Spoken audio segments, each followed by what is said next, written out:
in the end zone. Where did he go? You way too slow, homie, I been gone. I know you see, I got the wings, homie, I been flown. Me and the team going for rings, that is the end goal. Hey, I go beast mode, all around the world like Eco. I go crazy like CeeLo, can't stop me like Chico's. I'm suave like Rico, can't be mine no repo. This my home like Depot, can't deny like Vito. Hey, way too fast. I gotta go, I'm in the zone, foot on the gas. Yeah. GPS, I got goals, I know where to go, so I never crash. Hey, way too fast. I gotta go, I'm in the zone, foot on the gas. Yeah. Hey, GPS, I got goals, I know where to go, so I'll never crash.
Crow painting.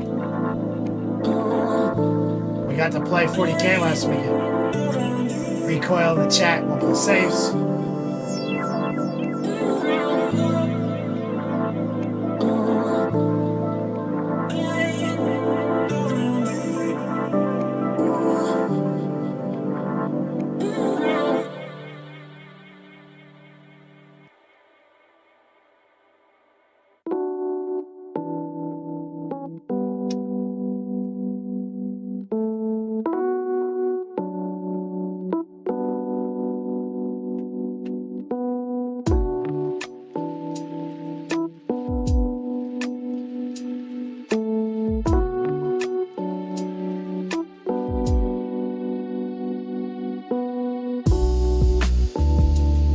Sunshine Grenadier, Buddy Fudster, Needless Guilt,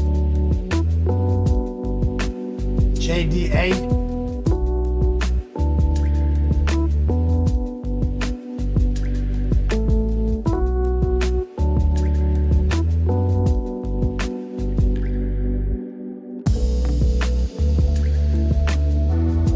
Disco,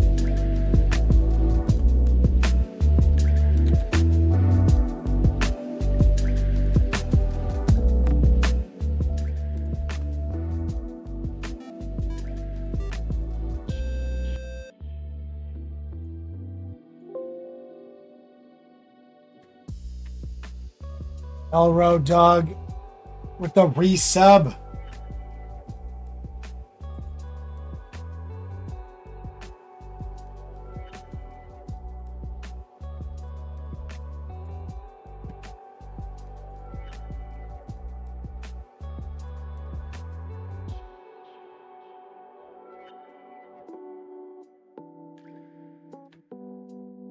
Sir Crow painting. He said it was a good game. It was super fun. A lot of stuff died.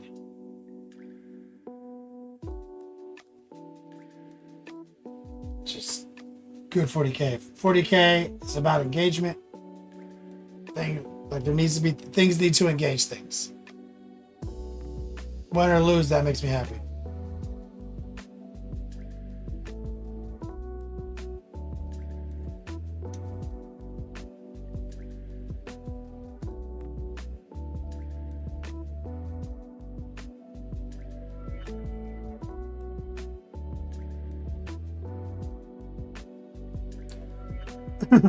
Sir Crow said it was his first RTT.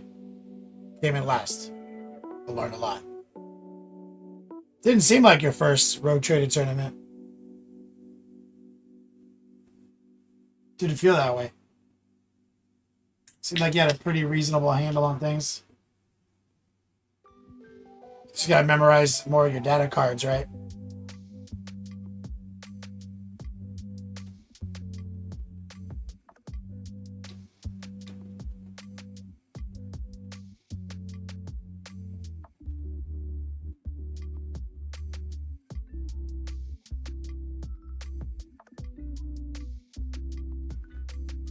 Oh man, he's not like, did you kill them?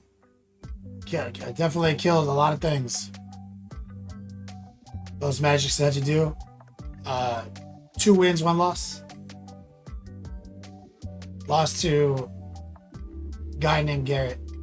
Let's do it!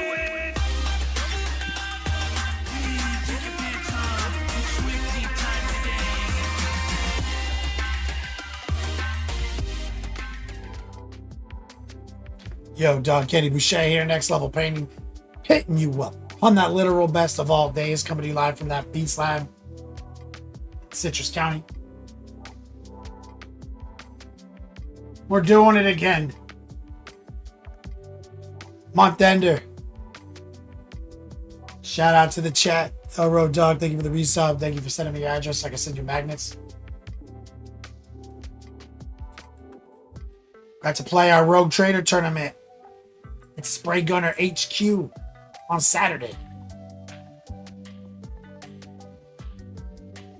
It's a great time. 12-man situation.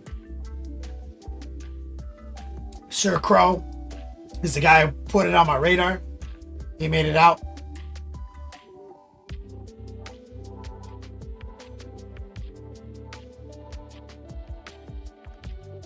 Elro says, looking forward to getting the magnet. Augmenting the nerd cave. Hell yeah, man. It was a great weekend, a great day. Met some new people. Getting to learn, like interacting with new personalities, a new clique, seeing new armies.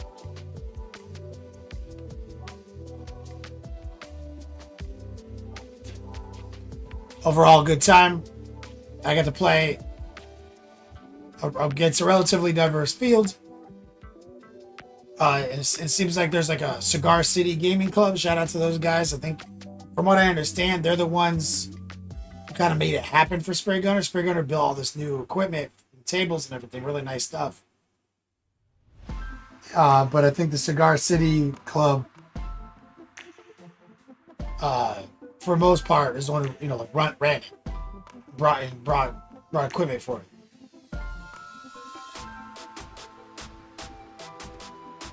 That's the Tampa guys. They kept telling me,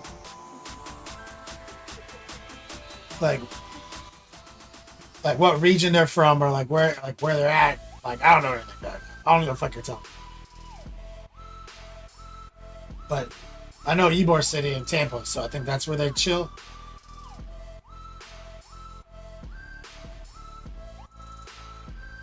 And I think their crew was like first, second, and third.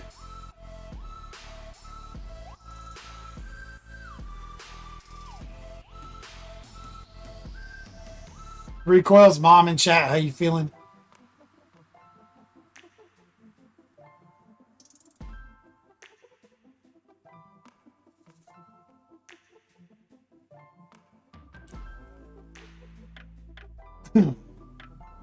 Tell your mom I said hi. But it was good. I played against a guy named Jerome. Just played a pure guard. So I got my first guard game.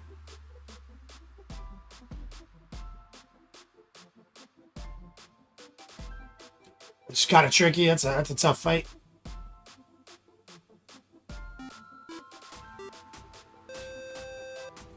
The rank. Let me get some strong man love in chat for the rank. How you doing? I was just thinking about you.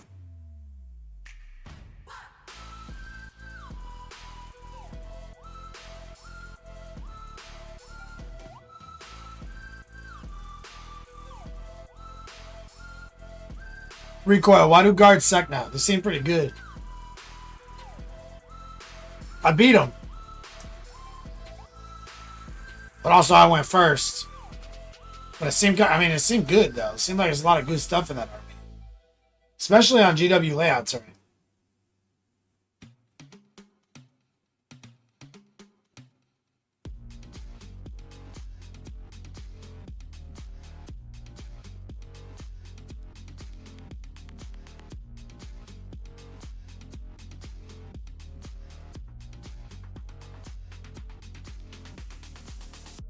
Oh, what you mean to say, OnePlus says, is they now pay points appropriate for the effectiveness of their mass indirect fire.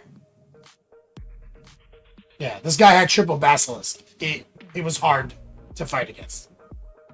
Jerome was rocking triple Basilisk on GW layout, had them easily tucked in, and it was very difficult to interact with the Basilisk at all. And, with all the nonsense with the orders and everything, they're reliably doing damage the whole game. So those were cheaper before, right? You were saying like that was cheaper? God.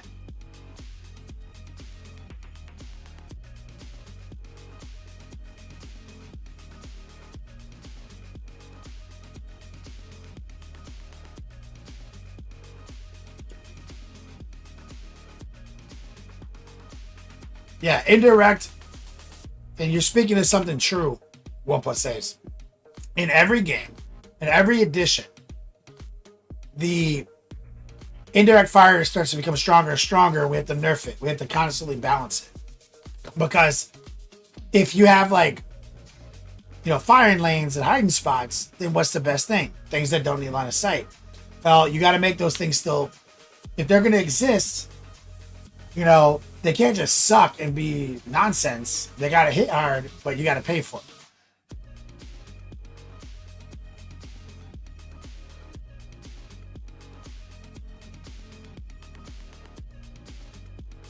JCon 1990. Great game, Kenny. Thanks for taking it easy on me. Is JCon my Imperial Guard guy? We were just talking about you. OnePlus7 says you suck. He said you suck. That's I think that's what he wrote. Just 2 chats up. Recoil just gifted a sub to JCon 1990. What's up, brother? Show some support for your boy Recoil.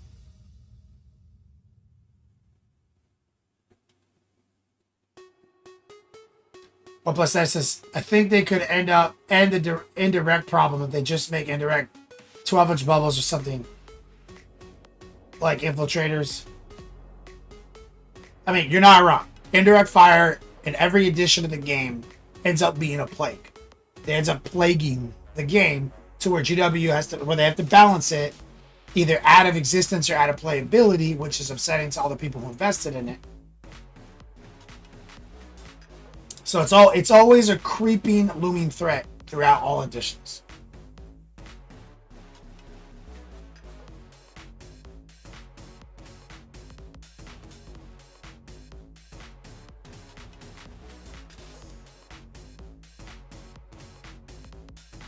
JCon, it's him.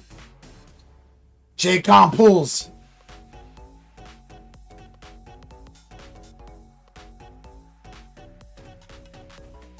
Now, but back to my point, OnePlus saves. So I got to play my first time against IG. And like they seem pretty rock solid in my opinion.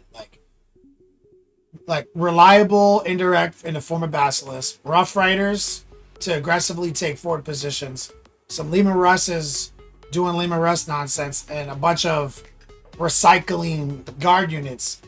Seems like it has the tools to succeed. Like, you know, I'm not saying it's the best list of 40K, but it definitely can win more games than it loses, being piloted correctly.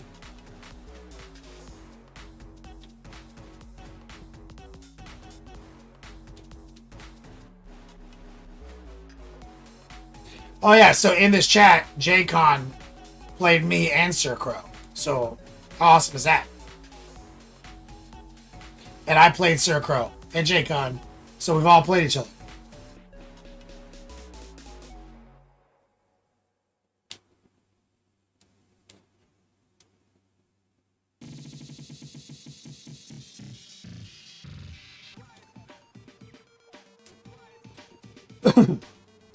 OnePlus saves this guy. Do you want me to tell everyone that you top 8 at Adepticon? Is that what you're fishing for?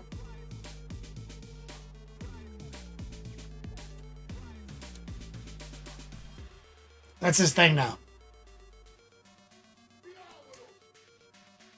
That's what he wanted. Okay, there we go. You want me to establish your credentials? That this one time at this one event, you did kind of good? Congratulations, Doug.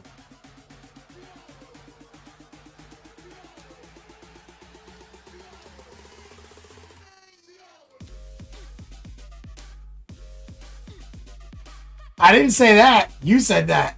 I wasn't going to say that. He's like, one time when my army was OP, I won a few games. I wasn't going to say that.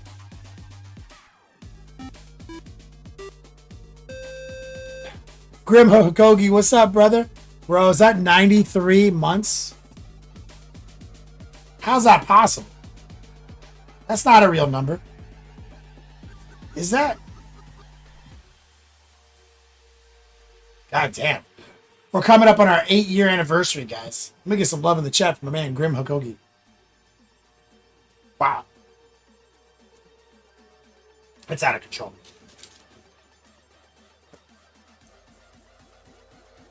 But it was good. And so I lost to Garrett, who seemed to be one of their best players.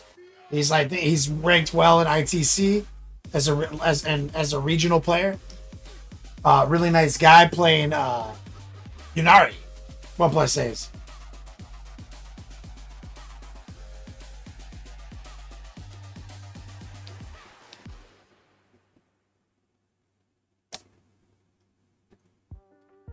So that Yunari shit slaps. He was playing some wily shit, dude. His shit was like, he called it his like hipsters Yunari list. Elf jail is what he kept announcing to me. A lot of interactions, I would say like the way he was playing his army works if you play it like he plays it. He didn't have any war spiders. But it was absolutely elf jail. Like the way he described it to me. Like that's how I played it. I was able to push out kind of early. He was like, you didn't let me lock you in your deployment zone. He's like, I can lock people there all the time. But so he locked me in the center. So he was able to literally put me in elf jail in the center of the table and deny me on primary for 3 turns. Like he was able to react to the primary game. And he had enough sacrificial units and venoms and stuff that it was like I was engaging, I was taking stuff out, I was scoring my secondary, no problem. But and I was like, oh, I see. So you deny me on primary for like 3 turns, and then kind of no matter what happens from here on out, I can't win. He's like, yep. He's like, well done, sir, well done. But it's good movement. Like every time a guy was making a move, he was like, is there a more optimized way I can do this? Is there a way for me to do this and get more out of this move? He would just say it, and then do it. So I was like, oh yeah, hell yeah. So that was good to see that. So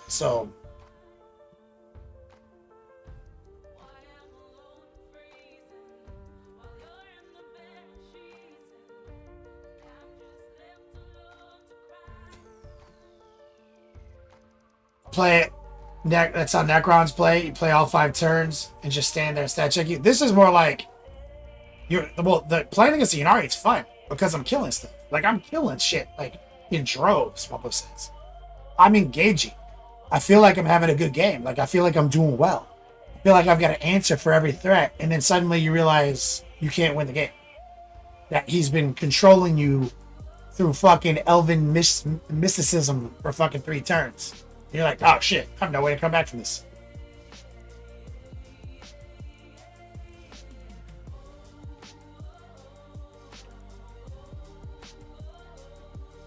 Oh yeah, the Wraiths will just tar pit you.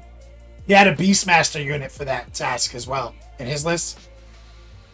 He also had the Incarn and a Wave Serpent with the Clown car with a bunch of Harlequins and stuff. So it was like this unit of 4-up, 5-up that he can use as a tar pit. You just explode out of the fucking Wave Serpent and crawl all over your shit and then bring a person back every turn. Yeah, Beastmaster units are goofy as hell. He had every little thing was for a reason.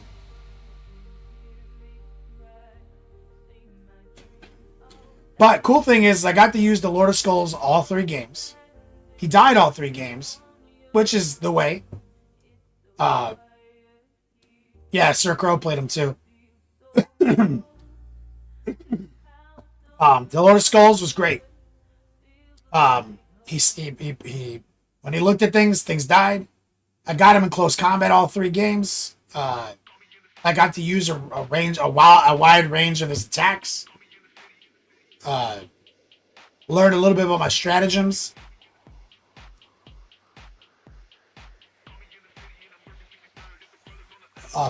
He works really well in Chaos Space Marine Codex. And I forgot about one stratagem when I was playing Sir Crow. It's funny because I forgot a few things throughout the tournament because it's been a while since I played the list. Things that I had like worked on, but like one of them, for example, Sir Crow is like when Magnus killed the Lord of Skulls in close combat. I actually have a stratagem that lets me fight on death for. It's not like a model in a unit. It's any Astartes model dies on a 4-up, fights on death, and Khorne unit +1 to that roll. So you slap the Lord of Skulls down on a 3-up. I would have slapped back. Forgot about that. But here's one I didn't forget, and I used it a bunch. I used it, I think, on JCon. Is the Lord of Skulls can fall back and play Demonic Swiftness and act as normal. So that is dirty. 1+ saves.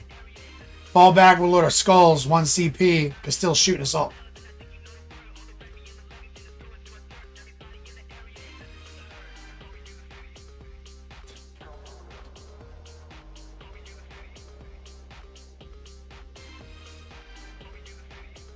Oh, and J-Con mentions the healing. Yeah, I use skin shift on him all the time, and I heal him with the... So sometimes in one turn, I heal the motherfucker 6 wounds.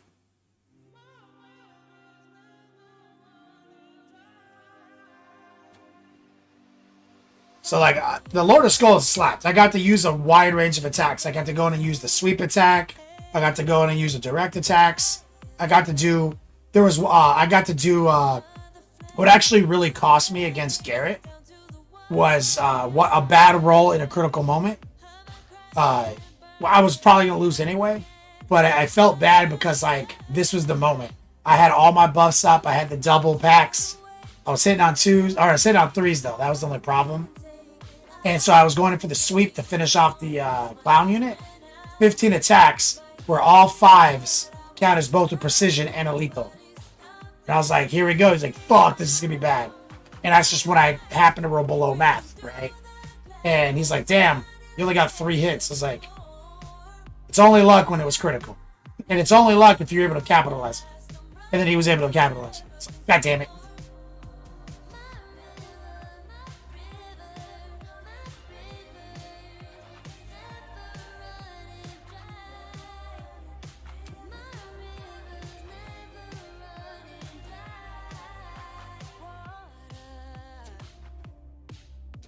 Sir Cross the K learned don't melee Vortex Beast. Motherfucker, your guy blew up and did like 12 wounds. That's not, you can't count on that. You can't count on that. This Vortex Beast blows up and he's like 6 to this Demon Prince, 6 to that Demon Prince. Fucking finishes off a War Dog. I was like, what the fuck? This Vortex Beast just fucked me. 14 mortals.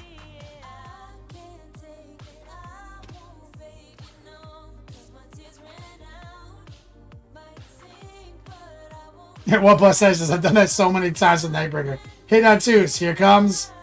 Roll 3 once to hit. Oh no. Yeah. But that's, you know. But can your opponent capitalize? Garrett instantly capitalized. Finish the Lord of Skulls off with fusion pistols in close combat.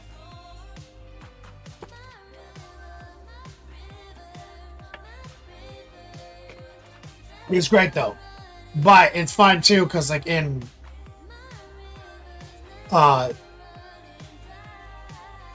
two of my games, not so much against J-Con, but the Possessed were such rock stars. The 5-man Possessed squad, they're rock stars. And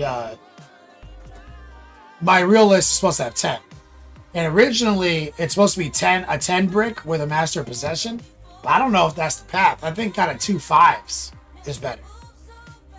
I think 2 5-man hunting packs is better than 1 10 brick with a Master Possession. Because 5 get it done, dude. I'd rather have like 5 in different locations threatening and getting it done than 1 10 going in one direction at a time.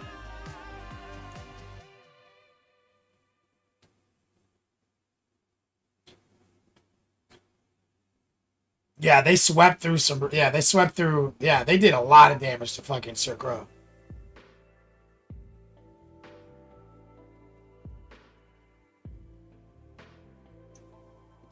It's not much different now, though, Arrow Dog. Mathematically, that's where I was a little concerned myself, but mathematically, they're undivided, so when they use a pack, they still reroll 1s.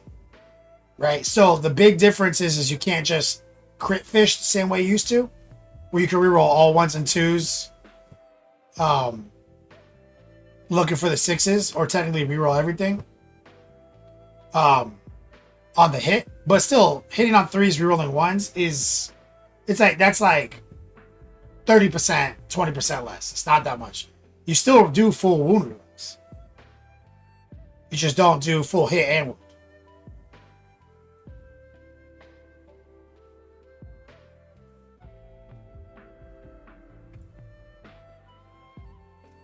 It's not much. It's not much different damage. It slaps.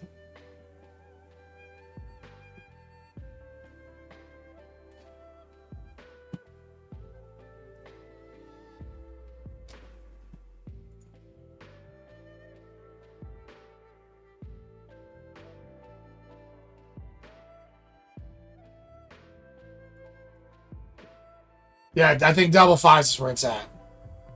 Because they still reliably slap, dude. I mean, in that game against the Rubrics, I went in full strength against Rubrics and Ahriman. And, you know, just through hitting on threes, rolling ones, and full wound rerolling everything that's not sixes, I slapped them all down. And then took some damage and got charged by Zangors. Was able to fight my way out of that. Skin shift the guy back to full wounds. Finish off the Zangors. And get back behind a wall. Like, they slapped.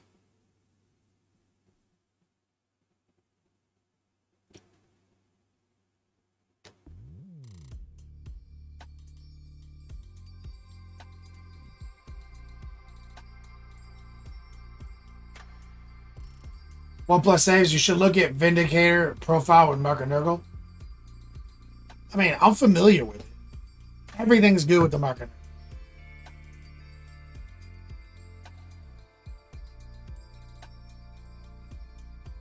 I don't like in GW layout terrain, I don't like things with, especially with the Mark and Nurgle, right? Like, if you're trying to use Dark Obfuscation at the new modified range with only a 24-inch range gun and GW layout terrain, and you can't shoot through things unless you're wholly within them or you move around them, I don't really think the Vindicator is that playable.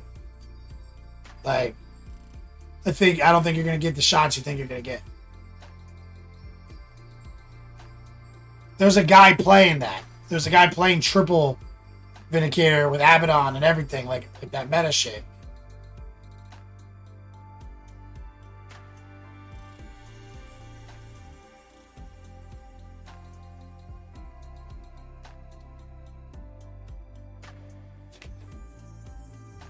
I just don't think it does anything. That's the problem. I think, like, in a Planet bowling ball situation, it's amazing. I just don't see it. I feel like you're gonna move it around a bunch, and it's not gonna do anything half the game.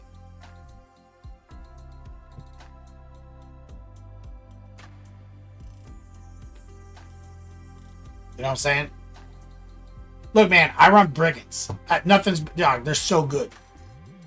They move 12 inches. They have OC8. They hit on twos. Additional AP when they shoot the closest eligible target. It's so hard for me to not want to run that.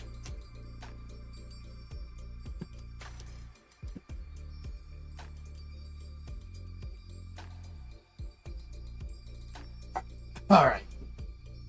Anyway. Great weekend. Bro, you can't run both. OnePlus saves. How am I supposed to fit the Lord of Skulls in there? And the Brigands. And the Nurglians. And the Possessed. I mean, I guess I could.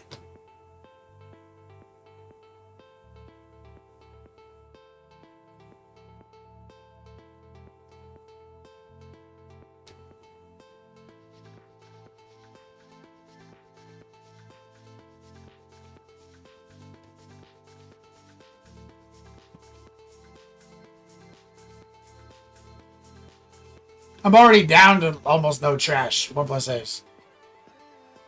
I mean, it'd be a swap for Demon Princes. The Demon Prince has already spoken for them. They're swapping to Obliterators in the new list. But, I mean, again, I love the fucking goddamn Demon Princes. They sucked against Sir Crow, but...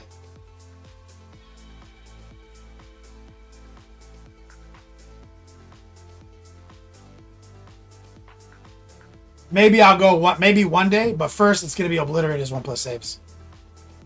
2 squads of 2 Zinch Obliterators. Because I still go for Investigate Signals with the Nurglings. Behind enemy lines, I need something. Obliterators help with that. I use 2-man squads. And with the Marcus Zinch, they're pretty fucking good, man. And you can skin shift Zinch them, so you not only heal them, but you can bring a guy back to life.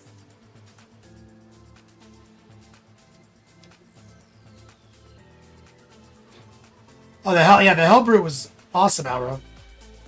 I mean, he doesn't do anything, hardly, but Except Buff the fucking Lord of Skulls. Crack One says, excited to meet you in Cincinnati. At the Bolters at Dawn paint class. Signed up? Is that your hometown? Yeah, I'm teaching a paint class in Cincinnati end of June. The Hellbrute did clear Magnus. He went in with that hammer and got the last couple wounds.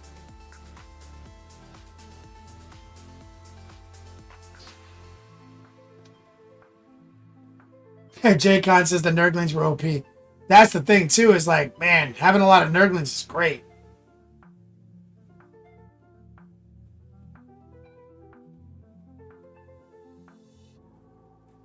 So I'm nervous to go down to such a low number. But I want to get the Obliterators in there.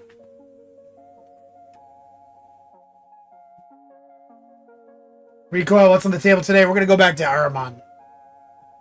Crack Wince is my original hometown. And for you, I'm making the drive. Oh, that's awesome, brother. So you coming out for it.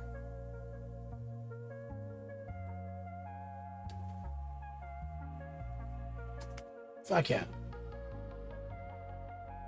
But either way, like, I don't over optimize at this stage of army development. I get the task done. That's the momentum. The task requires 5 more possessed and 4 obliterators. From there, we make decisions based on optimization. So, guys, this is the last day of the month. Exclamation point Ender. We're going to do our end of month prize drawing today.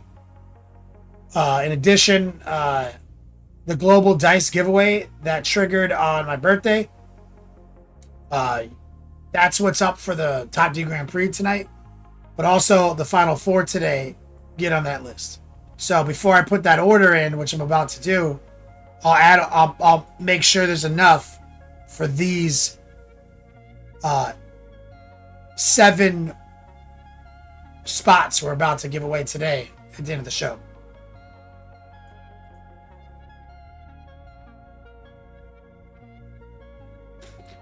What else we got here? Exclamation point class. If you're just tuning in for the first time, private painting classes. That's my jam. Patreon. Exclamation point class.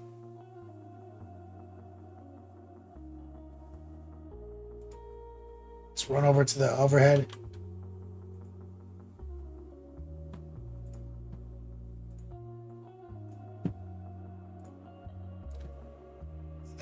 Clear this up.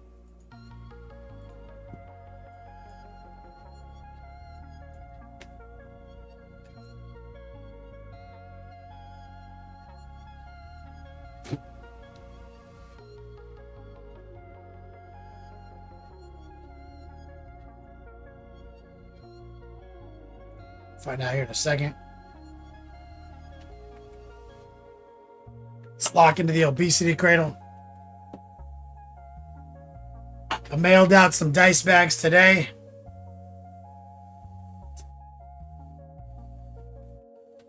For 3 of our winners. Recoils hasn't gone out yet because he's waiting to pack his bag bigger.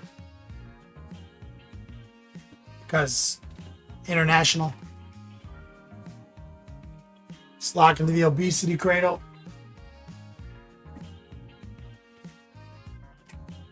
Reddit code in chat. What's up, brother?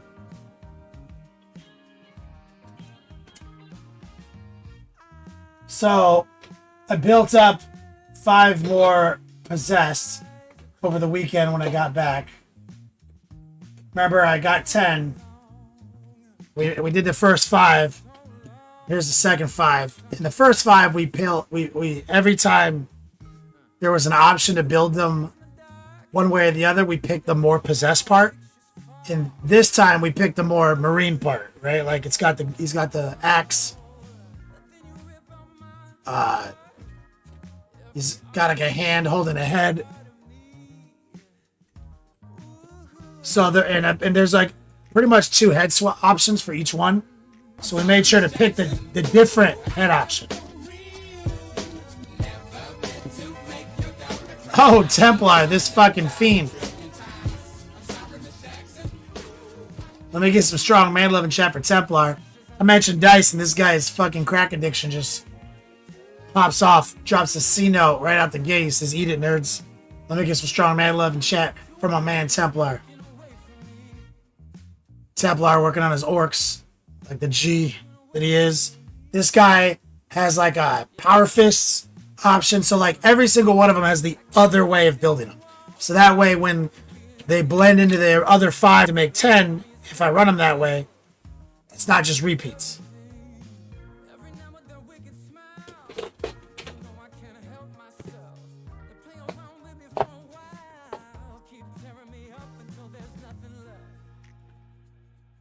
Zero impulse control, Templar. That's right, man. Crack One says you went to 1,000 point RTT over the weekend. And Emperor helped me. The meta is amazingly different at the low point values. Oh, yeah. So they got rolled 3 times. Damn. Wyatt Jack Close Penny says, is that Lord of Contagion I see? Gonorrhea Gary's brother? Syphilis Steve? Yes, sir. Syphilis Steve, baby. This guy has been painted. He has been the featured model in my glazing lesson of the 201 curriculum for 300 classes. I've painted this cape 300 times. Straight up.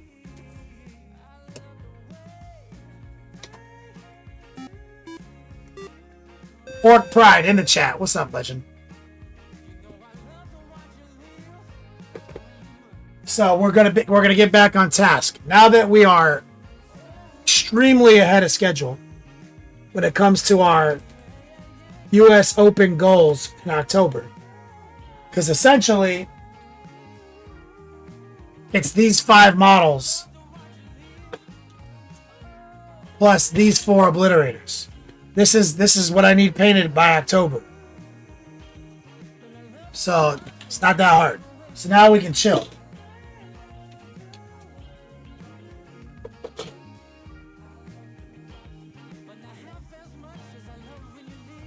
So we're back to Ahriman. So Ahriman, as you recall, we airbrushed him up, got his cloth looking good. We started working on the head. We did a bunch of sub-assembly. That's on Patreon in his video right now, how we sub-assembled this guy to get this result. We started blocking in the metallics.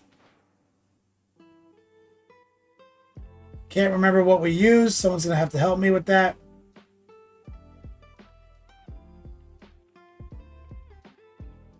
Did I use dark burgundy? What did I fucking use? War Pigment, are you here? War Pigment, what color? What was my color combination?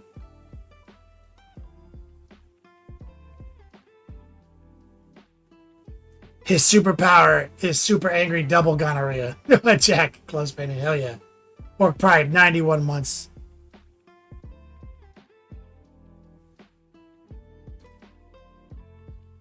Recoil, you think I use paint? Yeah. If I only had a video where I painted it. Yeah, I know. Fucking know, Templar.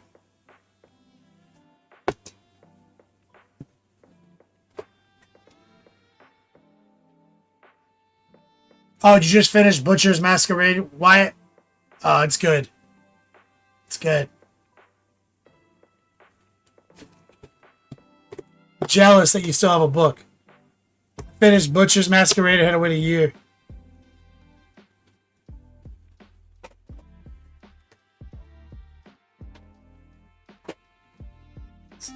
It was upsetting.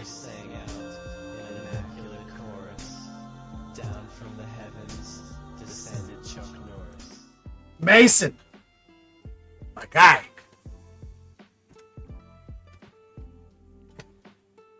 I will tell you that was something that dropped though since we started doing other things. Wyatt, Reborn Apocalypse Book 4 dropped.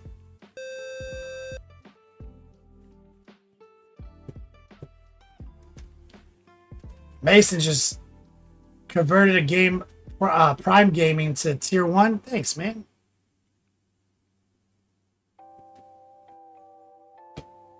Temper your expectations, Wyatt.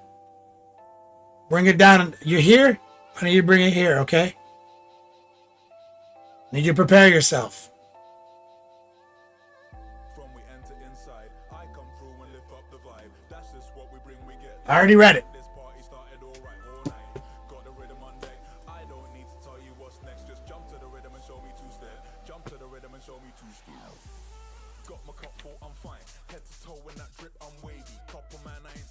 Now here's the thing, Wyatt. It's good. All right? It's good. The book is great. It's exactly as good as the other books, okay? Okay, nothing's as good as the first book where they're in fucking the clusters. That's the best one, obviously, because of the setting. But here's the problem, Wyatt. We have gone on a journey of LitRPG since that book came out, as far as apocalypse, system apocalypses go. It's very pedestrian in comparison, is the problem. I went back to it. It was very low sophistication. Like, you're reading Dungeon Crawler Carl now. When you go back to fucking Reborn Apocalypse, you're going to be like, this is kind of basic. You're going to you're gonna be like, it's kind of basic, dog. Pimento Mori, thank you for the follow. That's why I'm saying bring it down. No, read it. You have to read it, obviously. You have to read it, Mike. That's like one of our favorite things. We waited all COVID for the fourth book, and it didn't show up, dude. It's been so long.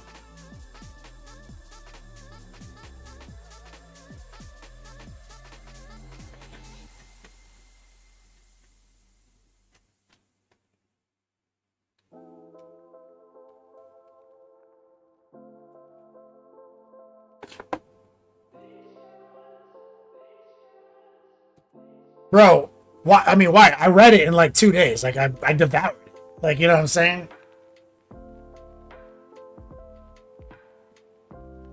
Why? Oh, yeah, no. Carl himself is basic. But the universe building is extremely fleshed out now that you're like Butcher's Masquerade.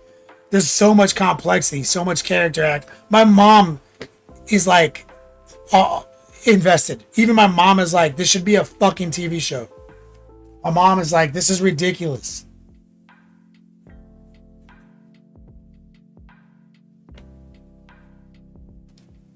Does anyone remember what I did? Oh, I remember. I remember what we did.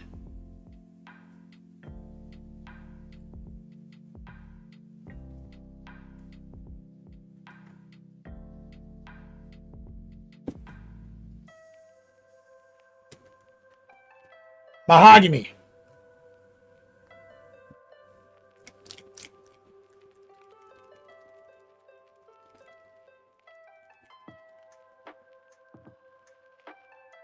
Why? Yeah, no, I feel you. I got kind of bored of You Might Fights Monsters until the new one. The newest one that just dropped brought it back.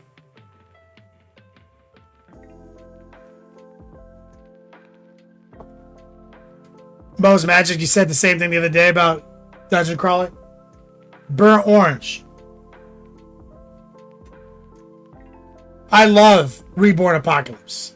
That's one of me and Wyatt's first love. Like, well, one of our first loves was talking about Michael and Jason in a fight and how you could do a crossover book easily with the Vile King and the fucking Builder cult, like being the same entity, basically. We spent hours debating that shit. It's one of our first loves. So, Reborn Apocalypse Book 4 did just drop. It's finally out after years. And it delivers. It's exactly as good as the previous 2 books. It hasn't lost any steps there. No.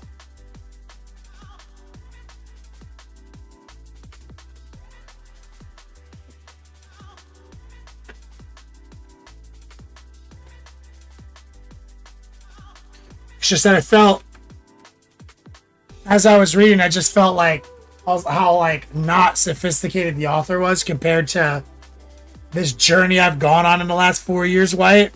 I listened to the entire Defiance of series to now. Redditly Ghost Hound to now. Primal Hunter to now. Those are all 3 System Apocalypse books. They all 3 slap. And all 3 of them have like 10 books. So it's like, And then Dungeon Crawler Carl, 6 books. Like, so I've read a lot of books, dude. You know what I'm saying? And I've read, but this, I love Reborn Apocalypse so much. I've read the first 3 books twice.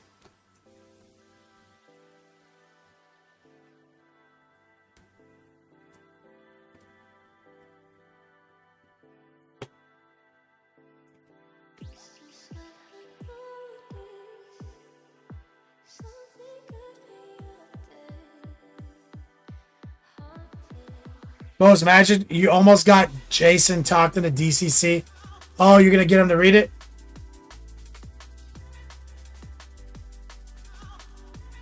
Okay. Oh, mahogany, burnt orange, bright golden brown, or whatever. And some noosh. What did I drop? Drop my bright gold. Drop my yellow.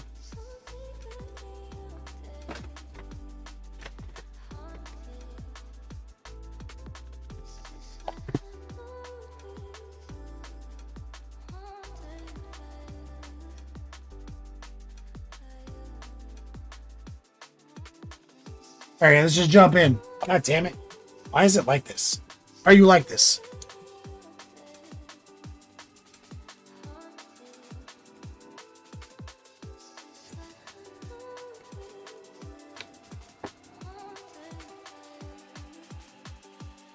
All right. So let's just jump in on it. Let's go on chest. So the mix breakdown is orange, mahogany, and orange. And then you throw some golden brown. That's the spectrum, okay? So now we're going more into the golden brown variant.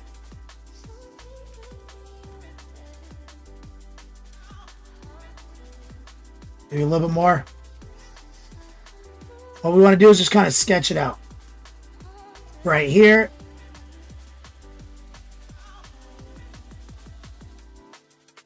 Right there.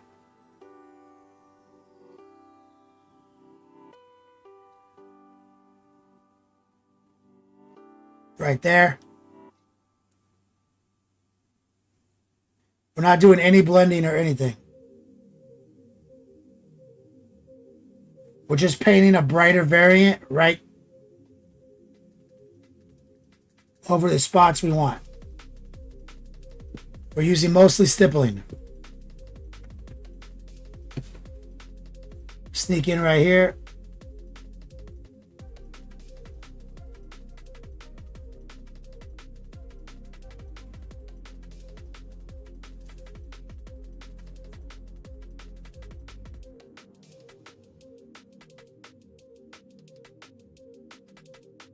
Bright, dark, bright. Down here, right in the middle.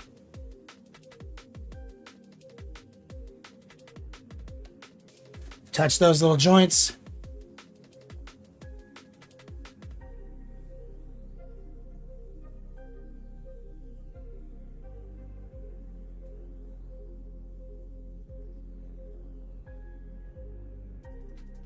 High opacity, low moisture.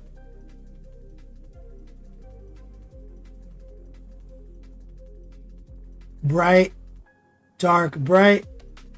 Right in the middle.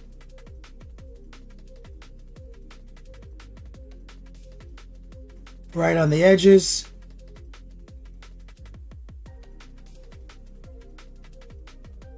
Just gotta hit the arrow. Move over here.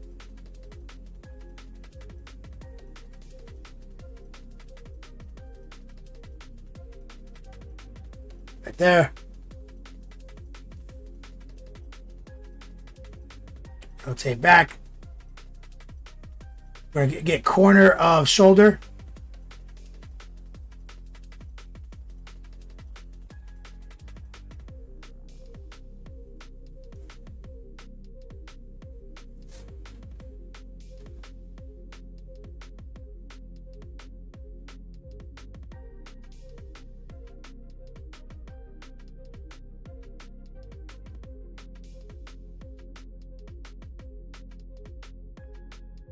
No blending at all.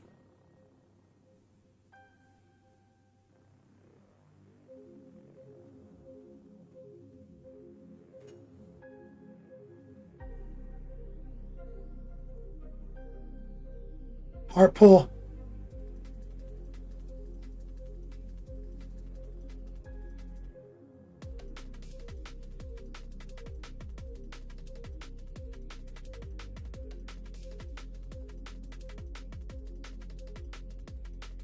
Just build it up. The end in chat. What's up, brother? Same thing. We're going to catch corners.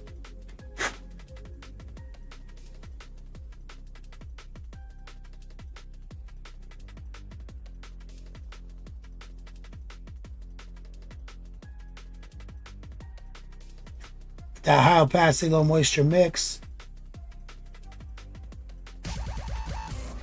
Red, white, and blue. Crack one.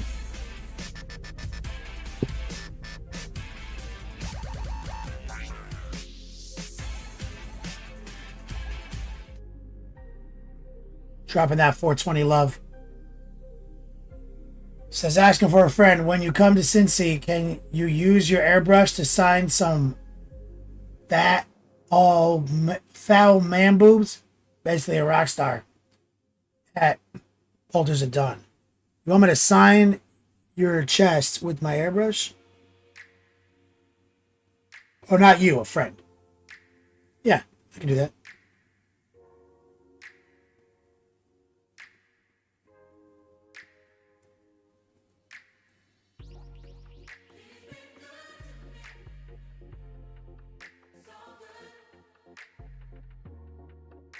Get some strong man love in chat for crack.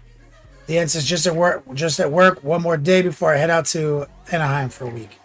You working in Anaheim? Or is it like Disney vacation or some shit?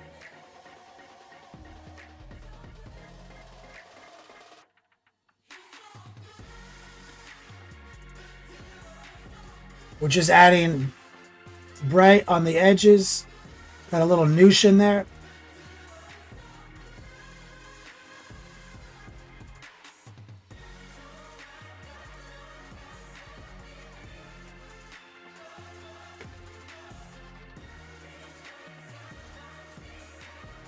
We do a little center right here.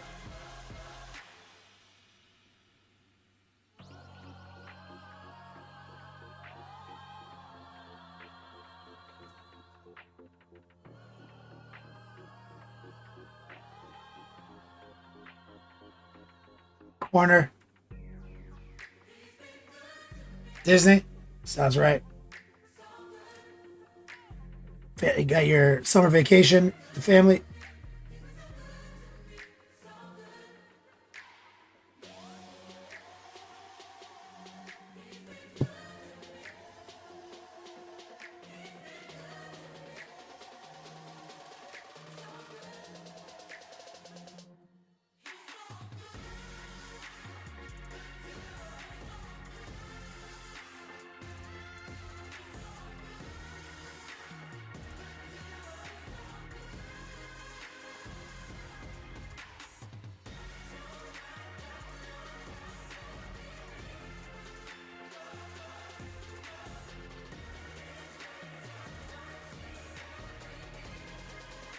We'll go back a step with our mix.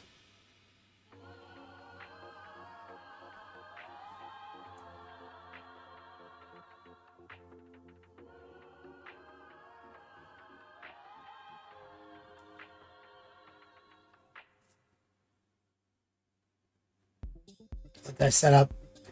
So what we're doing is we're just like locking in this trim. Kind of maxing it out before we go back to the blue. Is that bright?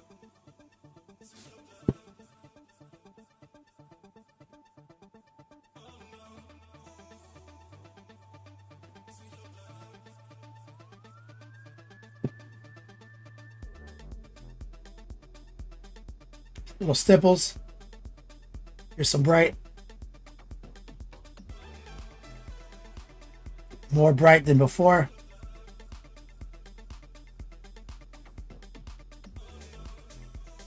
So we're just layering it.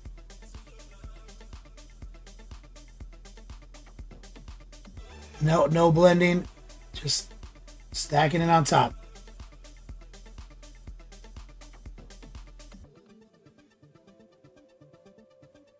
Sneaking right here.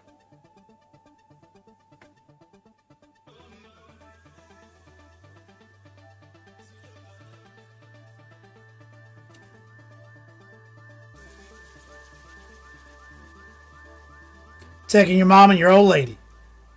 The end. Sounds fun.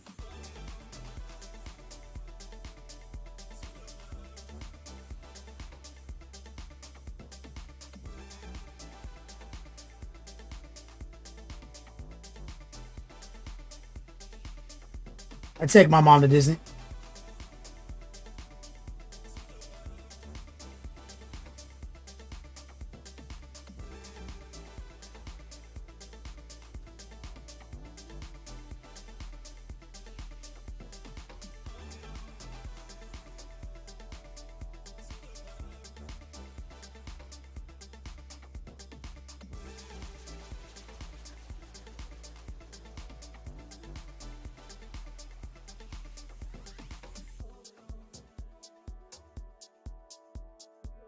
Here.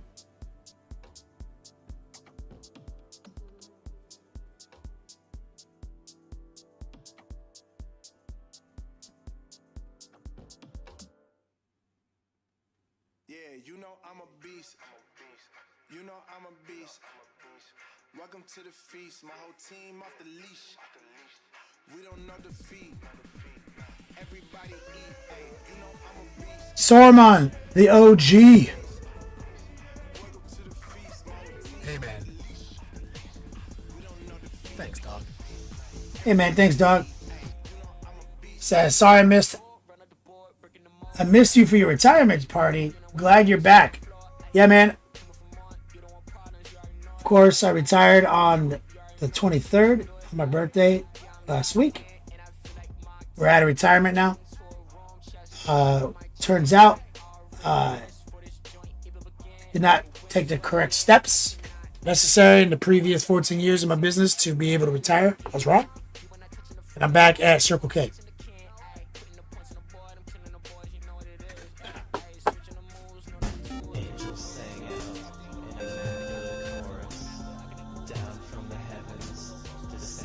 Shout out to Disco with the resub, the legend.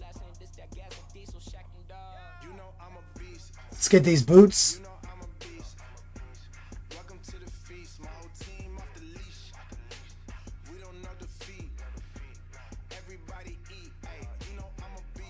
Got a little noosh in the mix.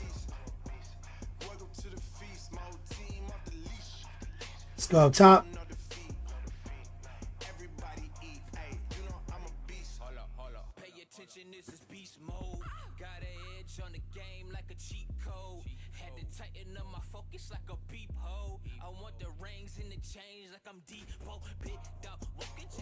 Saruman says, my wife told me that if I bother when I retire, she would make me go back to work.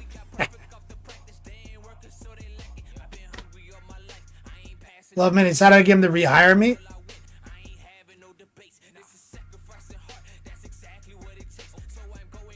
I mean, they have a lot of turnover there, so they're between the meth and the parking lot Adderall and behind the dumpster Four Locos.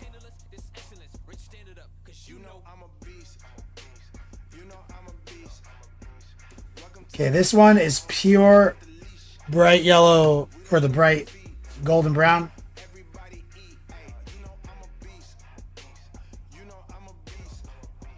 No white or anything, just pure color.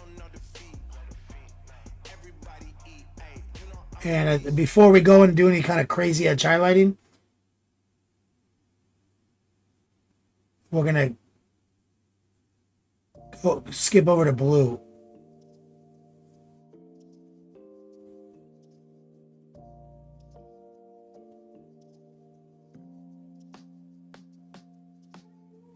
Just want to get it all lined out.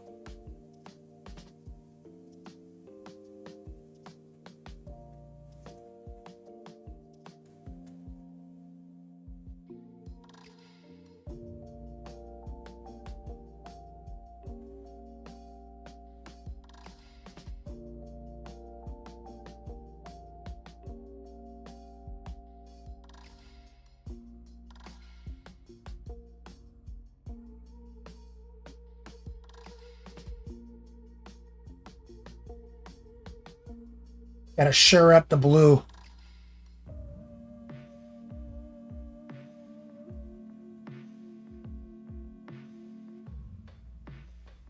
So get that corner.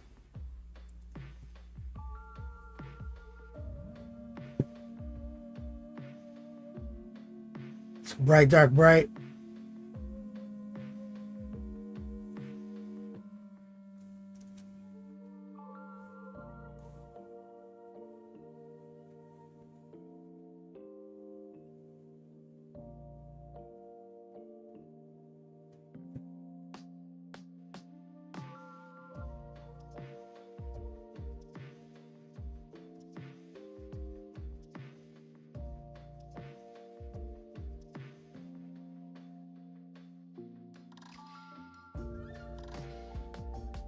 High opacity, low moisture at all times here.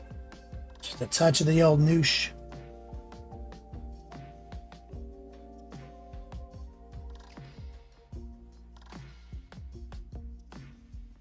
Basic heart pulse.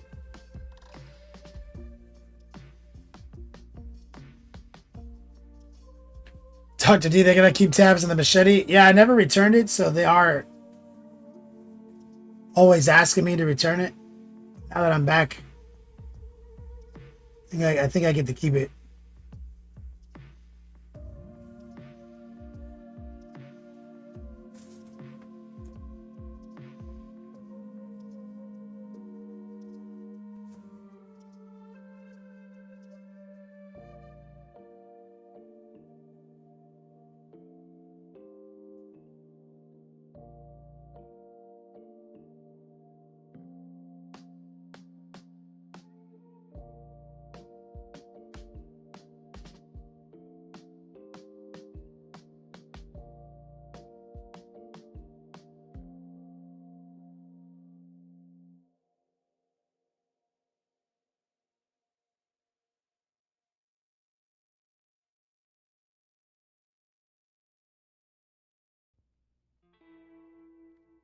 Oh.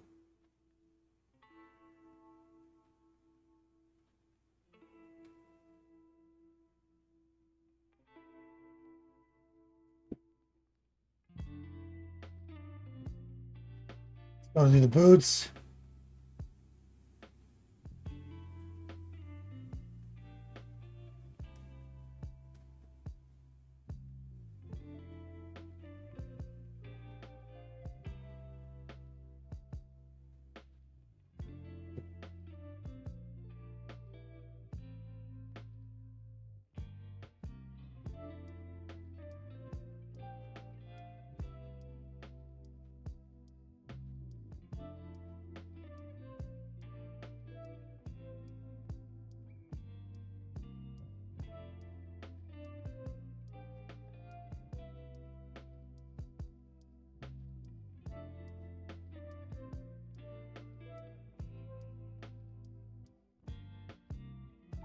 We're looking good.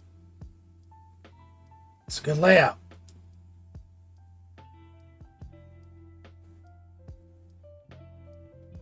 So now we need to play with this blue before we get into the edge highlight game. So I'm just going to guess because I refuse to look at the video. Pretty sure I used blue. Pretty sure I used transparent blue. I think it was turquoise. Or jade, maybe?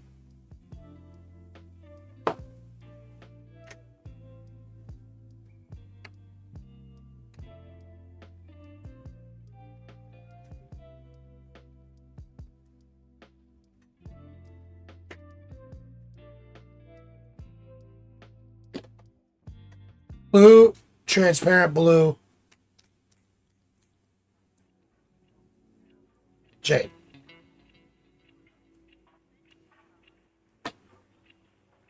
I've never opened transparent blue without getting transparent blue in my finger.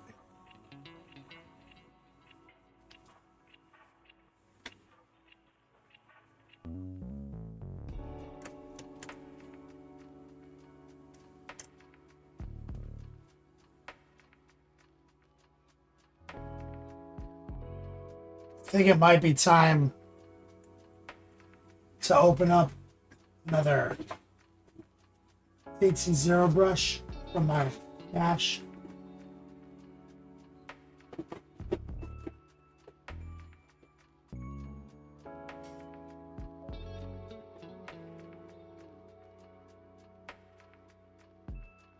What's this?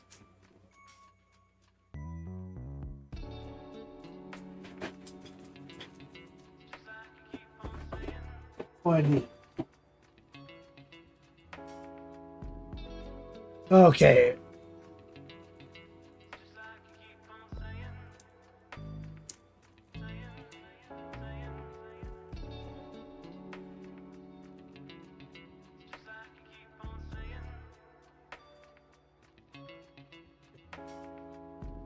So what we need to do is get into this blue.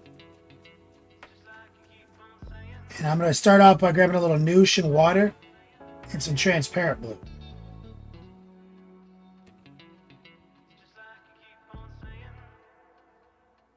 And what I want to do is see if we can get a line in there.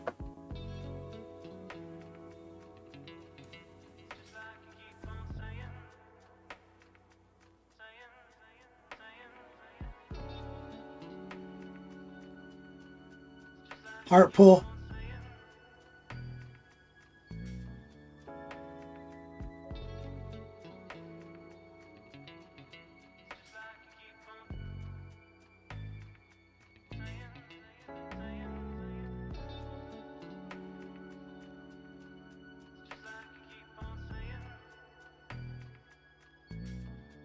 Trying to get a little bit of a pin wash in there.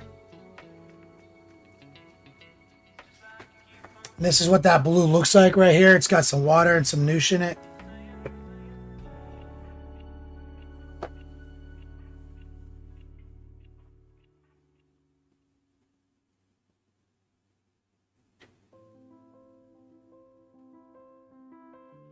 And I expect I will end up getting a little bit of this back on the trim. But it's going to happen no matter what. Like, I'm either going to get trim on it or it on trim.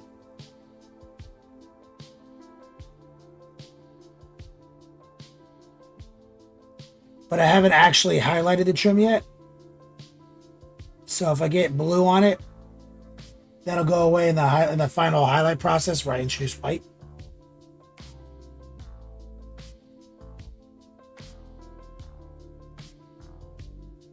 See, we're trying to get those dark borders, just some transparent blue.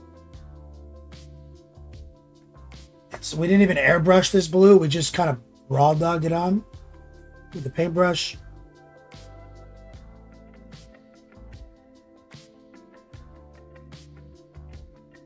Ahriman is 90% robe and trim. Just a little blue peeking out. You see, with just a little darkening of the recess. Look at that. And we're using the transparent blue for the darkening.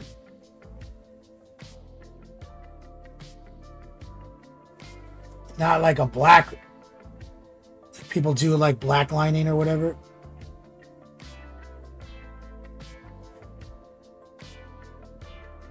And that's fine. It'll give you some high contrast. But we're looking for magic. This guy's the magic man. So I want some pretty high saturation shadows.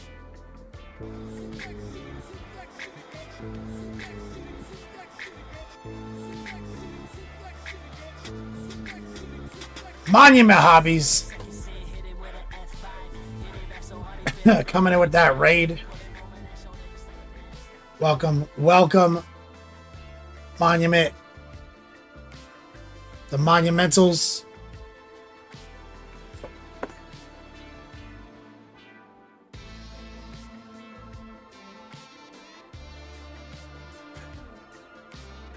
What's up? You're just tuning in. We're using a little transparent blue, a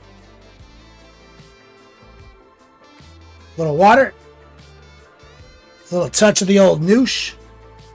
We're using this as a panel lining solution, semi-opaque and a little wet. And we're using that to install some little dark lines. Just using the tip of our brush and mostly a stipple.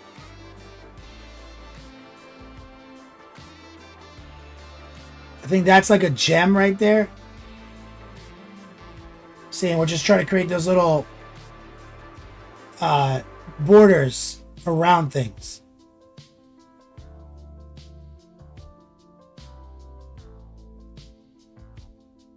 And the noosh actually helps a lot with that. The work time stays longer, so we're able to kind of like drag it along the seam easier and clean up mistakes easier.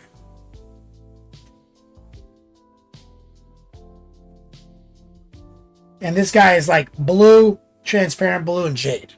And when there's just a stock transparent blue, which is the darker of the three, to draw these lines. There's his little mouth. Now, normally his faceplate is gold. But it seemed like a missed opportunity here. And we're putting those lines. It's all about frames and borders.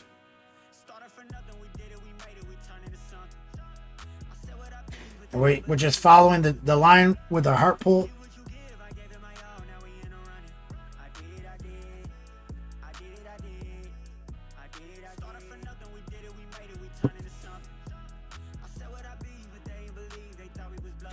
And see right there, I got a little bit overzealous, so I'm gonna grab a little water.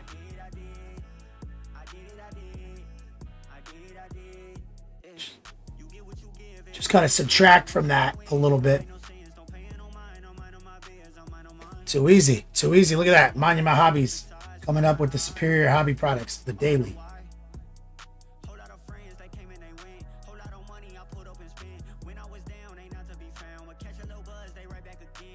See it?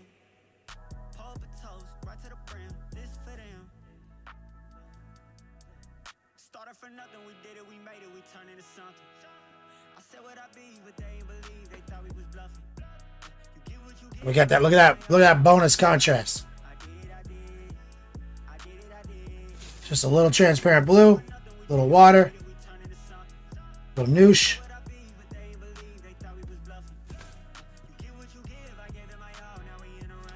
Keeping those really high saturation shadows.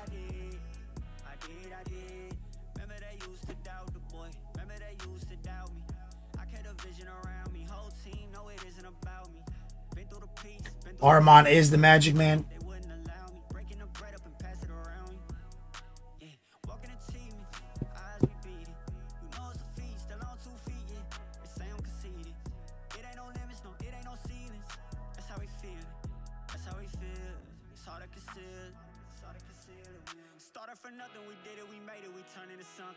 Look at that.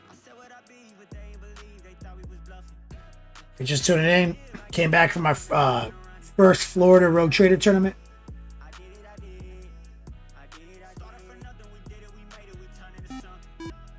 Saturday we got to play with the War Dogs and the Hellbrute that we painted. Our hobby momentum that we were generating. We put a pause on this project to get that done. It's that Spray Gunner HQ, which is, oh fuck, I got it right on the trim. I'm going to switch paintbrushes. Sometimes that helps. The water. Because if you put the noosh in there, you come at it with a fresh brush with a little water, you can usually totally erase it. Like that. That's why I like it for this. Spray Gunner HQ, guys. Not to undersell it, man. It's a phenomenal facility.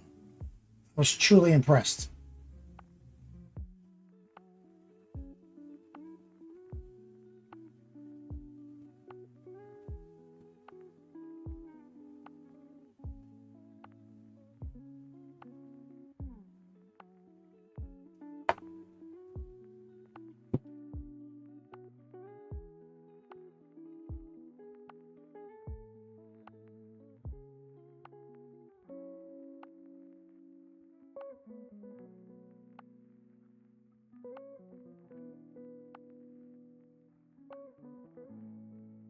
Look at that. Oh yeah, fuck that link. Got a new link. Hold on. What bot triggers that link? Is that Swoller?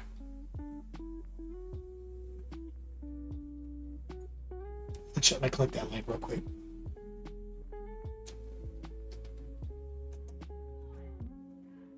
He says, don't yell at me.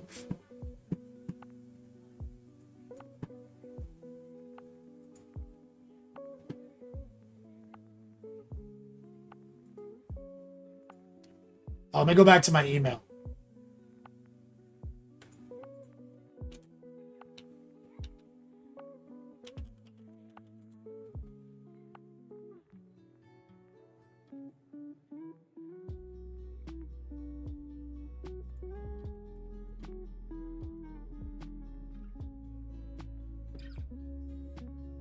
Got a new link. I gotta do a capture real quick.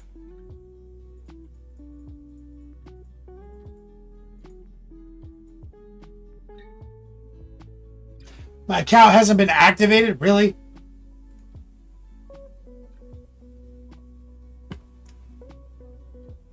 They have a new affiliate page.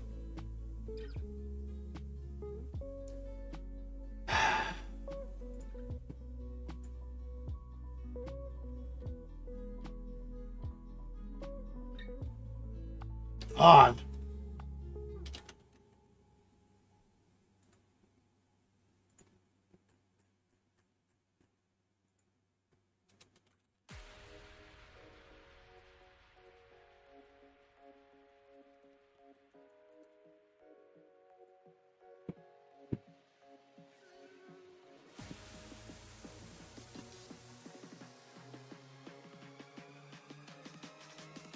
All right. So no one buy anything from Spread Runner until they give me my affiliate. Yeah. I've been sending so their old affiliate page, whatever it was broken. So basically I have a Bitly link that has been clicked 4,000 times and I never got $1 for it. So they said they have a new affiliate page. So, if you're interested in the airbrush I use, ! Gear. Use my gear list, my Amazon affiliate.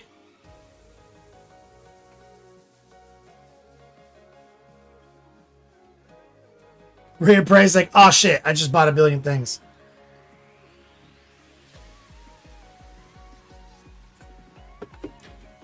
I mean, I can't stop you in the past, Rhea Prey. Obviously, this is not retroactive because I am not a time trap.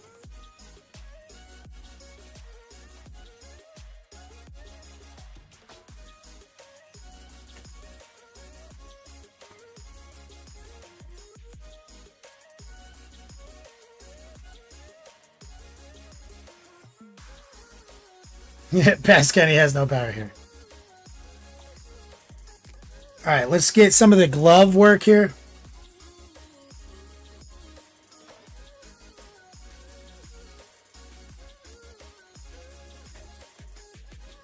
I lowered the opacity a little bit.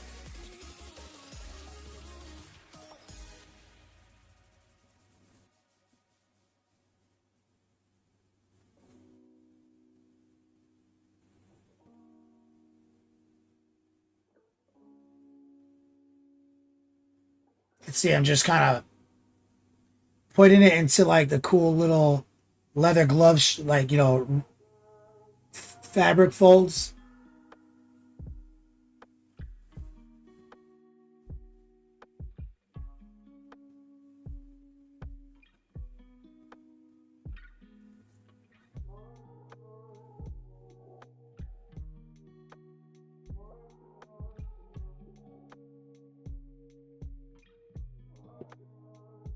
Get the boots.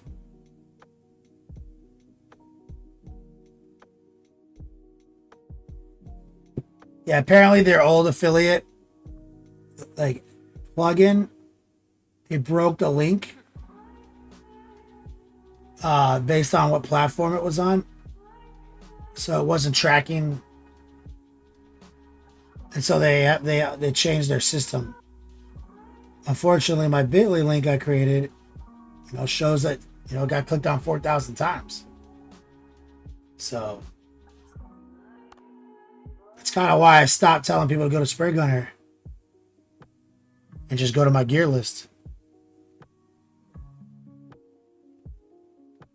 But Amazon doesn't give you shit for affiliate. Spray Gunner pays out way more, but never gotten a payout from them because it was broken.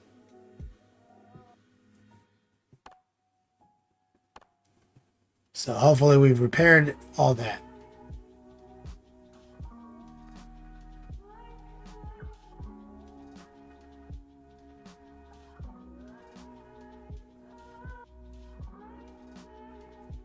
Just making sure our lines are good and dark.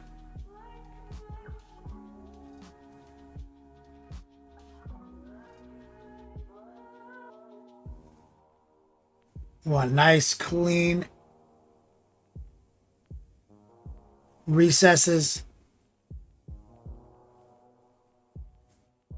Now this hand is going to have a bunch of glowing magic on it, so I'm kind of ignoring it right now.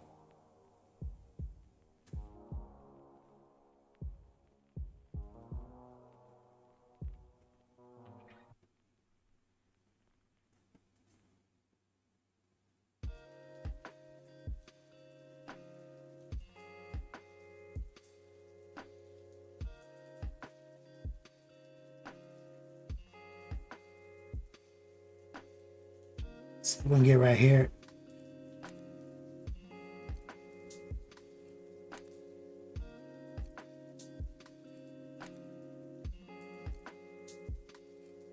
Okay, let's grab some of the jade and blue. Let's work on this hand for a split second. Let's grab a little sky blue while we're at it.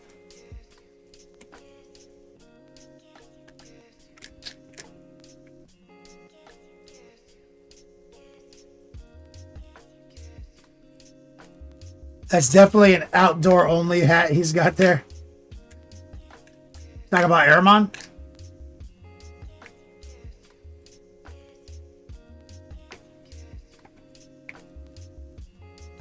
Yeah. Nareeb Games, thanks for the follow. So I've got a little sky blue.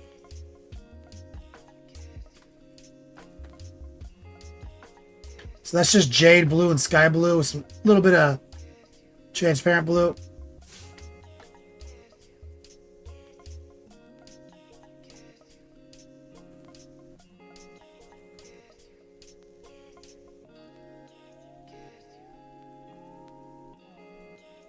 I'm just kind of dragging the heart pull in there.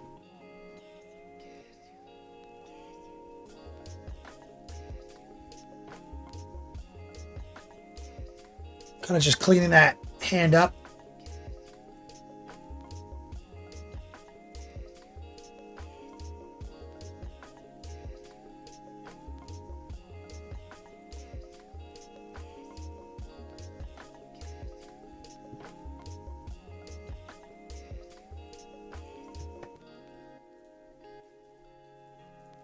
Let's get a little bit more sky blue.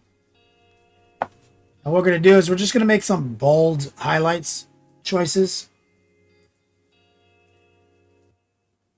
with that mix.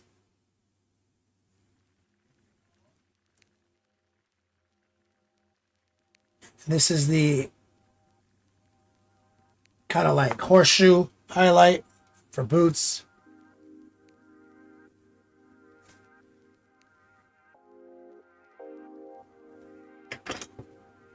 What do they do on the box? It's just glowing. It's just blue.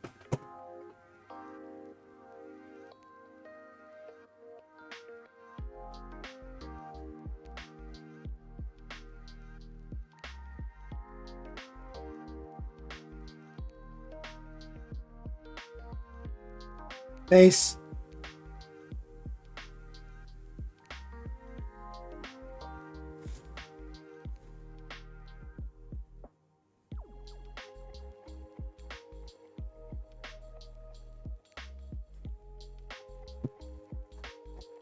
Trying to find the right angle.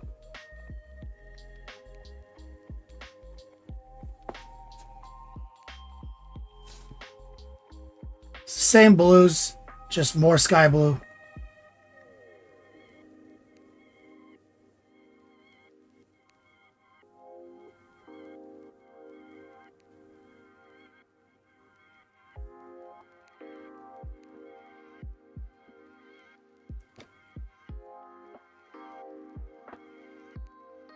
And it's kind of forcing the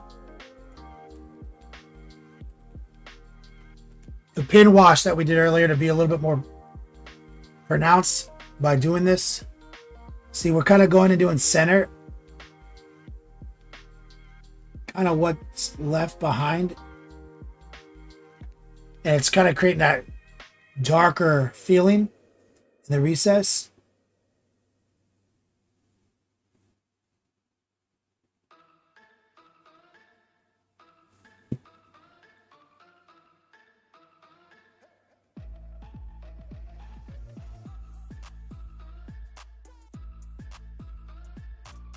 See? That's easy to do because it's basically the same color.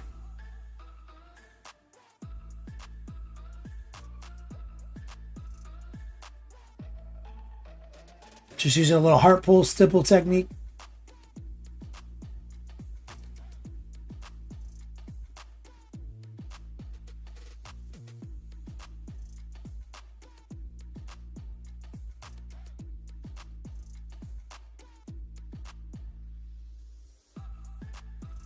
See how that kind of pops them out?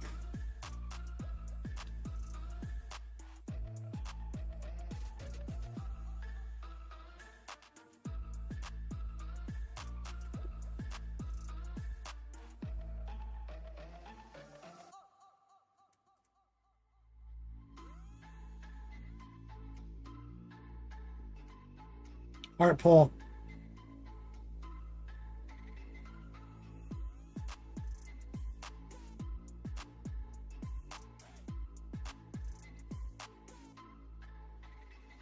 There we go.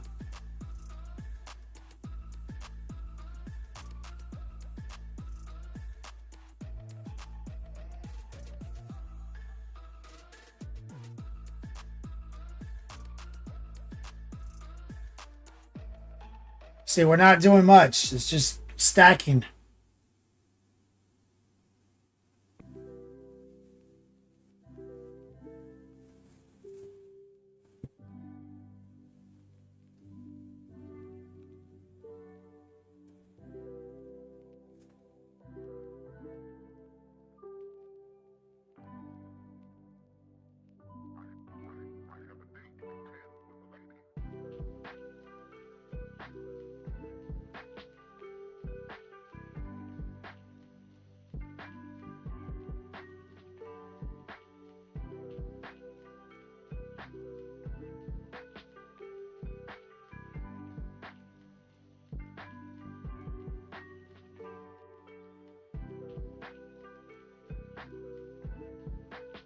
Sit for game and Grazer in chat. What's up? Okay, let's go one step further.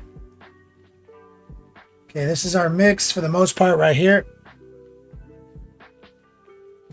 But let's put a lot more sky blue.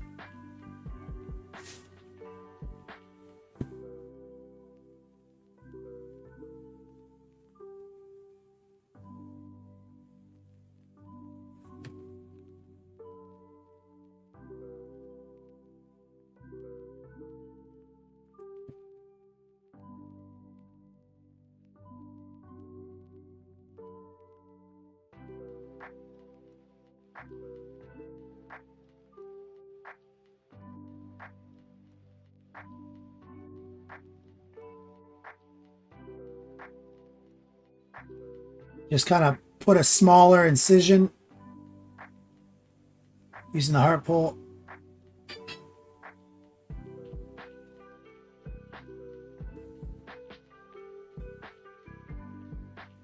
Right here.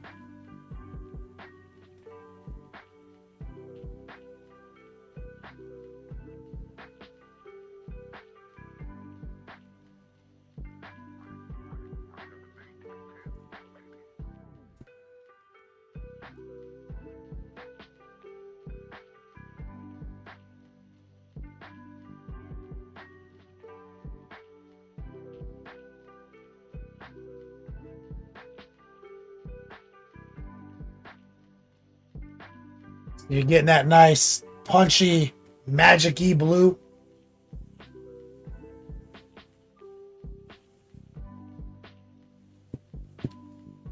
Mateo says that looks amazing. Thank you.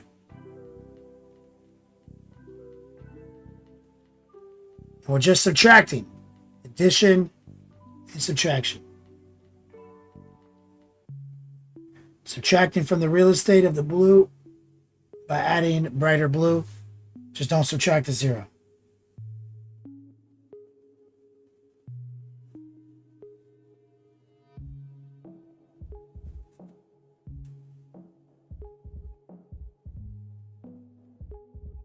This concept is taught to all my students in our private classes.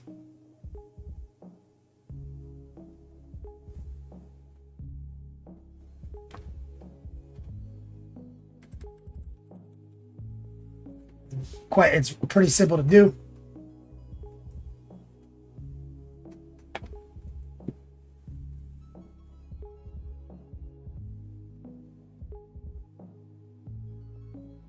Especially after you learn the brushstroke technique.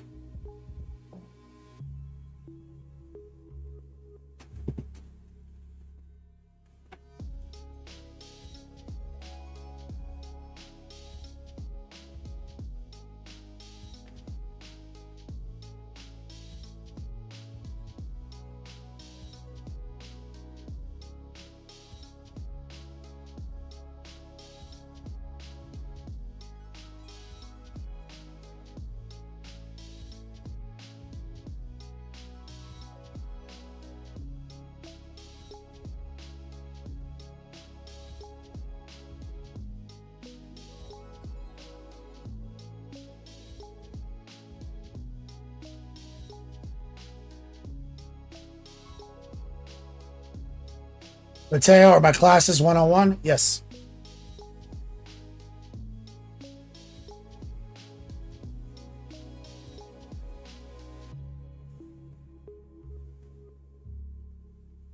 Let's take a quick break to wash our brush because our brush got really abused during that session. So let me just grab a little brush soap. Kanauska, thank you for the follow.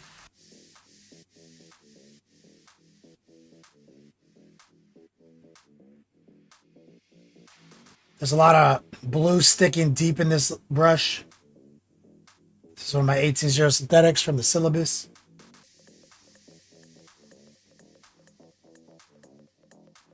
Like I said, I want to jump on it before it gets too built up in there. Because these little brushes are kind of hard to clean.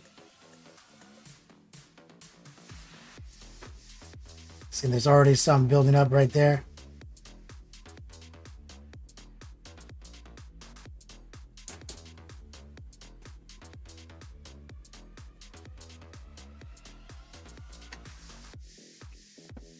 Let's run back.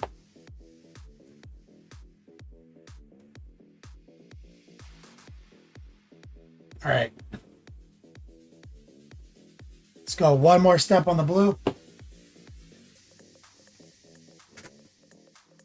That's going to come from white now.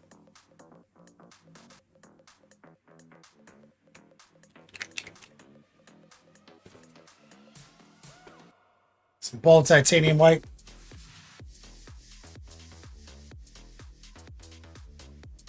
Just a transparent blue. Some white.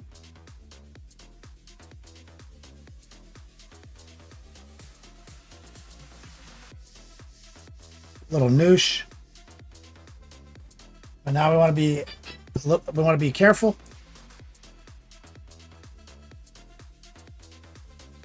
Heart pull. Rotate. Using high opacity, low moisture. But with some noosh.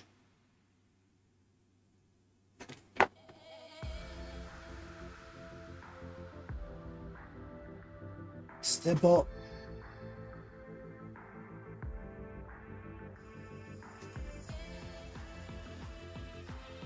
And I just gotta lightly touch.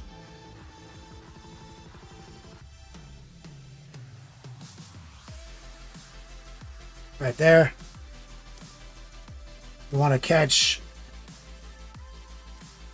mask.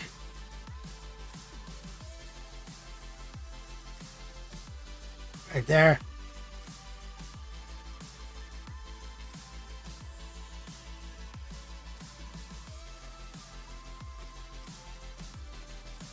Subtracting again.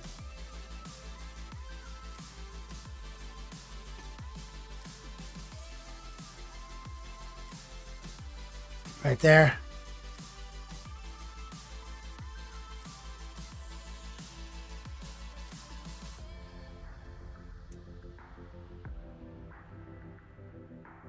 You see, this is different. I'm not doing like the inner panel highlight.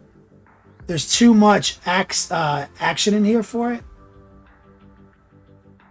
So instead, we're doing the center mass highlight.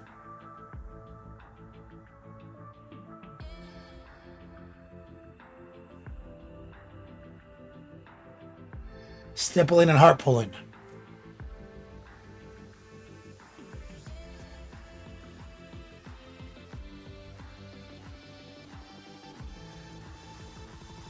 See that?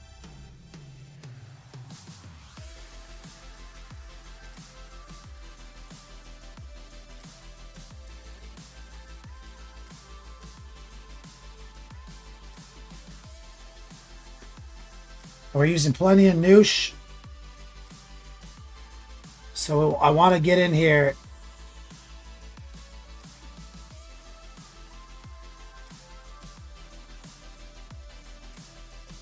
Kind of focus that highlight toward the center, that kind of arrow shape.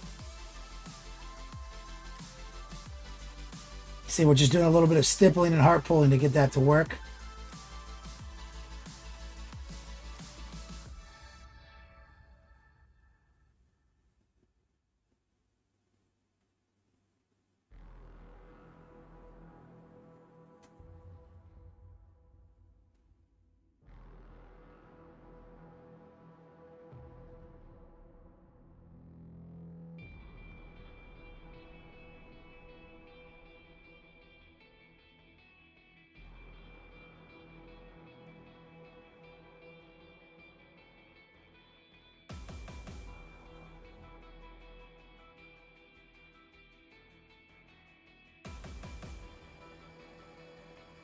Just heart pulls and stipples. No blending is actually taking place.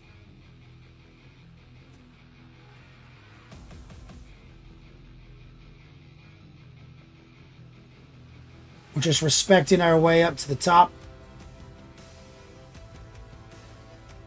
Terminology from my syllabus.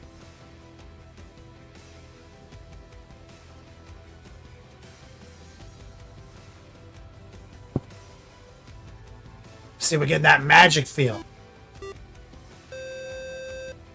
Turiel, welcome to the show. Thank you for tuning in. Thank you for the follow. Crucy, thank you for the follow as well. Sneak in right here. Stipple. Stipple. Stipple, stipple, stipple. Right here.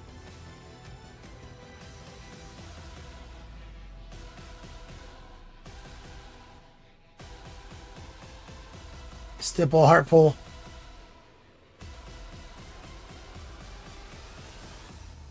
So now we got the blue chilling, feeling pretty good about that. And you can take it even further if you want to. For example, that's just a sky blue with some white. You can take it pretty much to pure white if you want. Take a little noosh. Let's say let some residual blue from your mix float in there.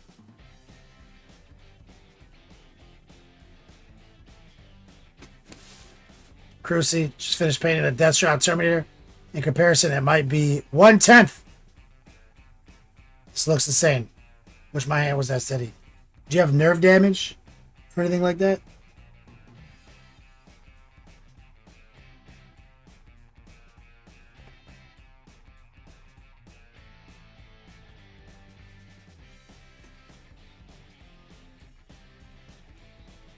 Only people I couldn't help Well, my edge highlighting technique is people with actual nerve damage.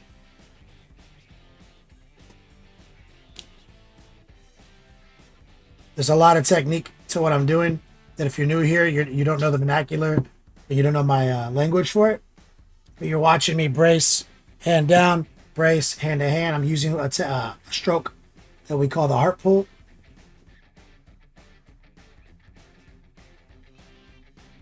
Now I'm going to stipple. So basically I'm removing my hands shakiness from the equation when I use these strategies. High opacity, low moisture, stipple. See, now just putting a little speck of that white in there. Low opacity, of course. We lowered the opacity with the noosh, but kept the moisture content equally low because we didn't add water to get the opacity reduction.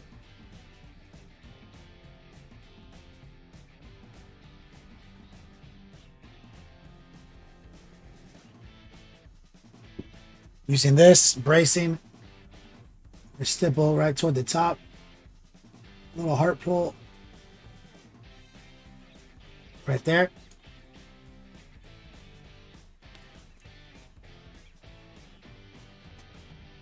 Just get some of that magic.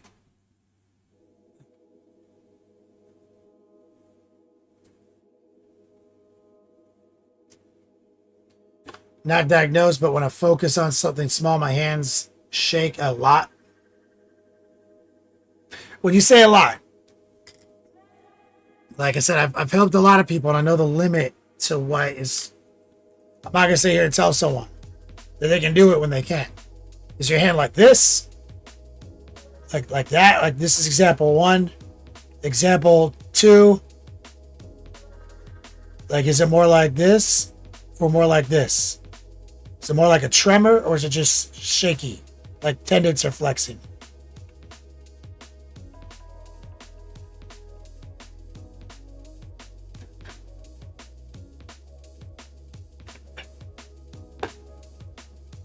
So if it's more like the harder you hold and the more you focus, the more the tendons start shaking.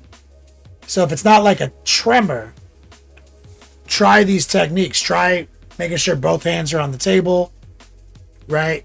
Don't do this nonsense where your elbows are up in the air like this. Both on the table. You're gonna have to hunch over. This keeps you from hunching over. This is nonsense though. Both hands on the table, model holder, and find a way to link your hands together or brace a pinky as you paint. If you can bring all of it together, you can kind of push the shakiness into the table, right? And you can kind of turn it off. But if you're tremoring, it doesn't matter. In which case, dry brushing is more your friend, and you can invest in soft, round dry brushing as your solution to a lot of this. It's going to be a different look, but with methodical, soft, round, respectful dry brushing, you can get really good results, and you can always airbrush. So airbrushing, maybe oil wash technique, and dry brushing, and if that's your situation.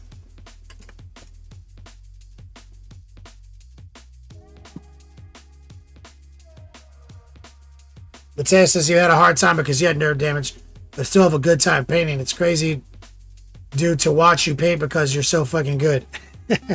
I do what I can, brother. Thank you. Crucy, thank you for the sub, brother. I appreciate it.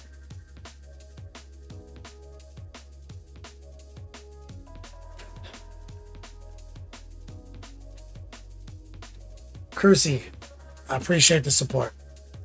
Bo's Magic, he gets tremors. He says, I get tremors. Kenny's 100%. I've taught people with severe nerve damage all the way to just shaky hands. Like, I do know what I'm talking about. So there is a threshold that I'm aware of the thresholds, so I can sit there and tell every person they can do every technique if mechanically their body doesn't allow them to. But some people think some people don't realize that their body can do it because they've never learned any of this kind of information. Just want to make sure you're not one of those people, Crusade, that you actually can do this. Potentially. Let me just rinse it again. Sunshine Grenadier in the chat. What's up, homie? Goliath Games, what's up? We're doing on time. We got to do a whip session here in a minute. So I guess we should do it now. All right, let's do a whip session because it's 1:16. Let me just rinse this brush off. Exclamation point whip. Show me what you guys worked on over the weekend. Load up into Discord. Let's take a look at the community. I'm on a roll, but if I don't do the whip now, we're going to not get through it.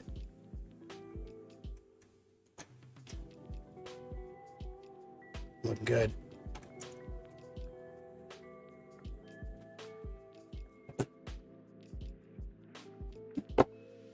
So as you see, a model like Ahriman, you're just tuning in here, you've got to realize a lot of the secrets to this is airbrushing and sub-assembly. Not every model is like that. He is. Go back in Patreon or even in the Twitch VODs. I do have the sub-assembly video of how many parts he was in and how we divided them. We airbrushed all of this cloth, straight airbrushing, put it back together. But before we put the Doctor Strange roll back on, we made sure to get the head mostly done because there's no way you're going to get in there and do the back of the head or the inside of this cowl. So we did that, put it back together, and now that it's all in one piece, we're jumping around, we're blocking into NMM. Pretty much only the headpiece has like the final form of how this gold's going to look. The gold is just currently mahogany, burnt orange, and golden brown. Just blah, blah, blah. Nothing crazy. And then we're going to start bringing it into focus as we go. I sorted the blue out. I'm happy with that. We blocked the gold in. I'm happy with that. We're gonna depart from the gold, and we're gonna get this staff sorted. So kind of all of it's at the same place. All right. And then we were able to leave the backpack off. That's huge for this build. We're gonna have to do the backpack all in one. Hold on a second. Does this not go here? God damn it.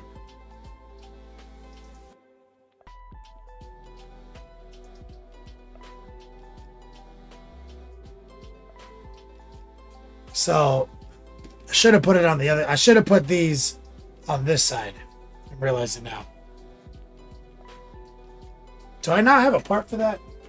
For the skull throne, blood for the blood god. No.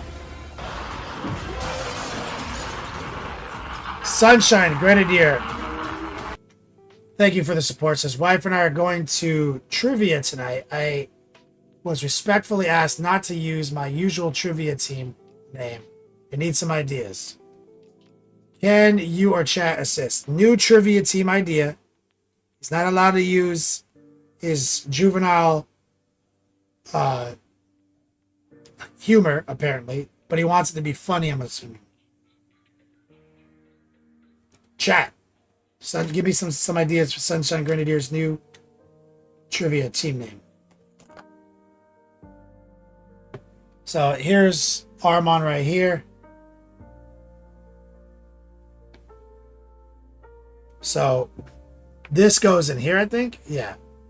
So I should have actually inverted this, which I will do. But there's the disc airbrushed up.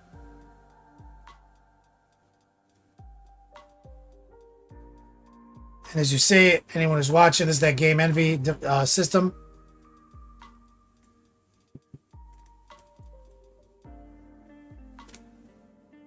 And I took the brace off for now.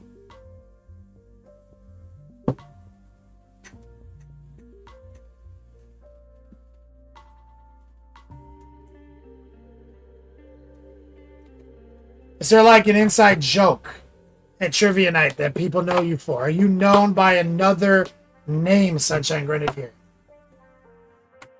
What do people know about you? What was the old team name that we're not allowed to use? Can we use Suck It Trebek as the team name?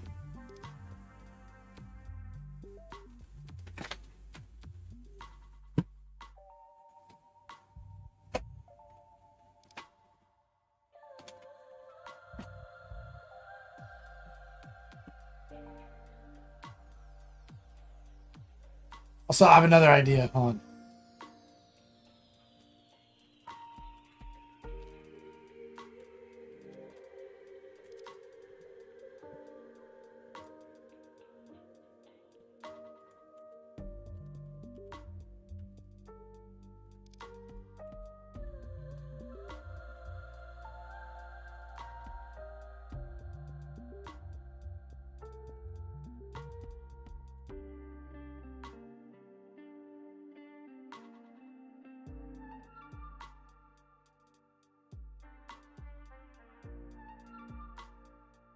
Well, I'm trying to remember this. Is it the Devil's Right Nut? Is that what is that what Celebrity Jeopardy?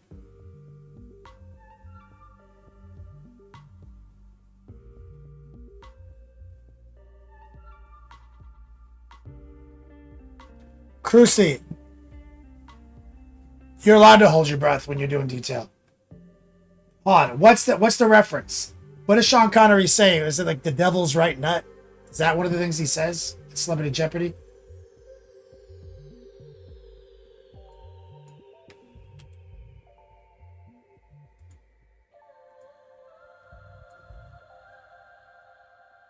Turd Ferguson, we can do that.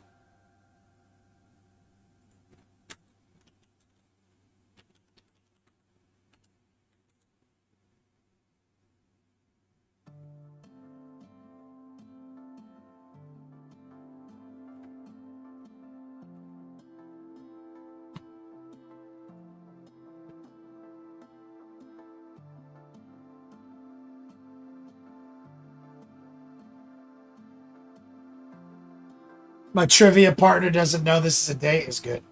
Is there a lot of Celebrity Jeopardy references? SNL? Are they younger than us or older than us? That's the issue, because I can only think of Celebrity Jeopardy stuff.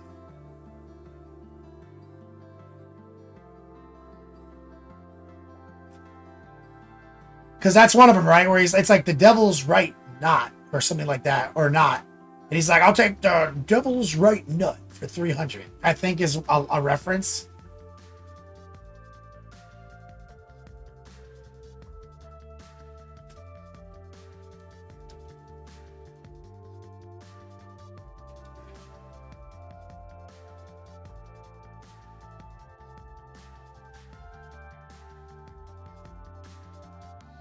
I don't know what two Huskies, four Sandusky means.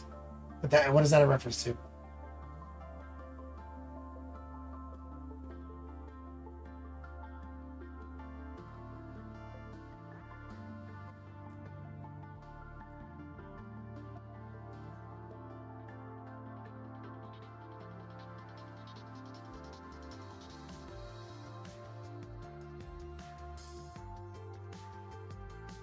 Also, I basically do a Celebrity Jeopardy reference every podcast. Whenever I like come in and I'm like, all right, Rob, you gotta stop being racist. It's basically a callback to Will Ferrell coming back to the Jeopardy spot, and he's like, I want to apologize to all blind people and Asians for Sean Connery's statements before our break, or something ludicrous like that.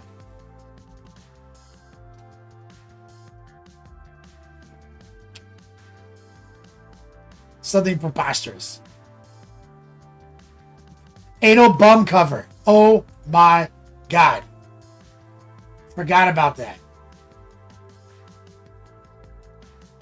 It's an album cover. That's the name. Sunshine Grenadier. That's the name. It's an album cover.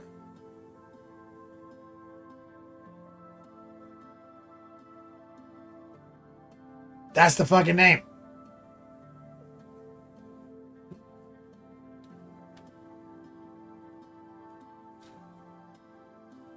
fucking genius.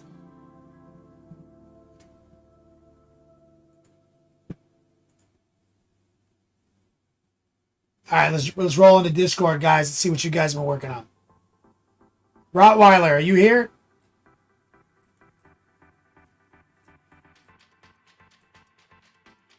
Easy peasy, are you here?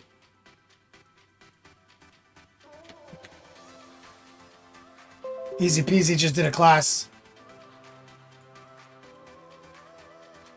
Exclamation point whip. If you want to join the Discord server and jump into this whip session, do it now. If you're new here, looking at you, Crucy. You can run in to Discord right now and drop a whip of whatever you're working on. We'll take a look at it. Comments, criticisms, whatever you want.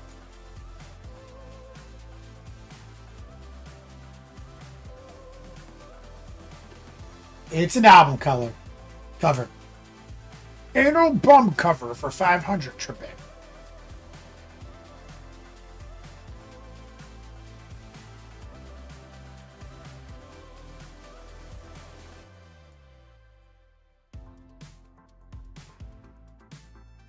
Lemon, easy peasy, he's up in here.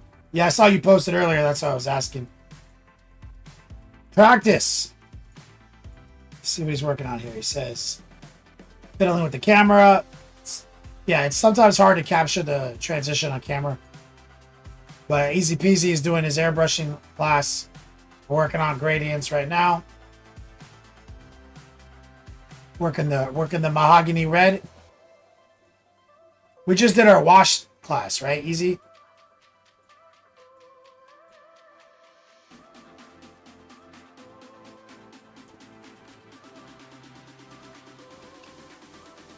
Looking clean, brother.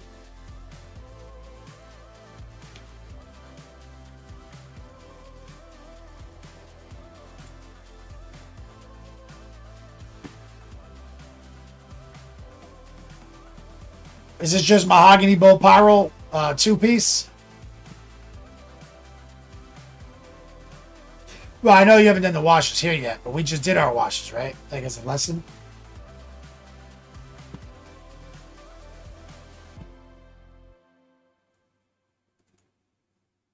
Burnt red to bright red to orange. You could probably simplify this. This happens a lot with red. Easy peasy, especially on infantry models. You basically do a lot of wasted steps when you do that. Like you're not getting, like you're not, you know what I mean? So, and also the other big, not mistake, I'm not gonna say mistake, but the other big like time waster is orange. The first thing you gotta ask yourself, is orange even brighter than red that you're using? Or is it just oranger than red? You know what I'm saying? So like you can see that it's different because it's oranger, but is it even brighter? And this starts to happen. And you notice it right here.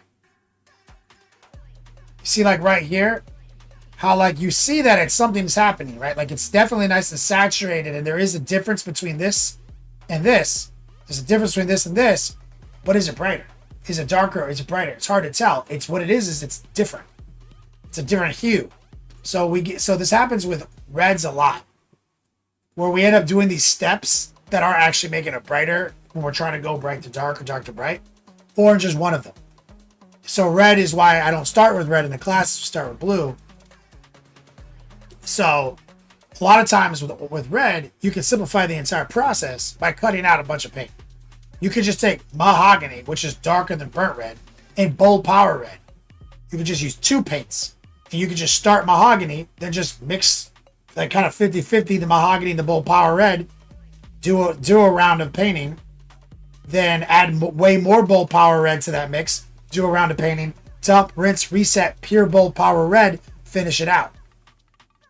That's an easy 2-piece to making red look better. Now you can get more sophisticated.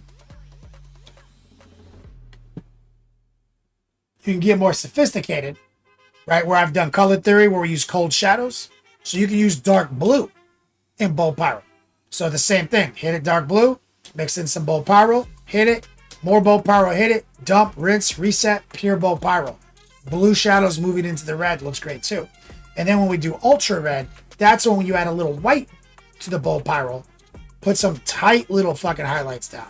Try to, or just take white ink or transparent white. Put some tight little highlights down. Rinse, reset, and then hit it with a very light filter of red and pop it further.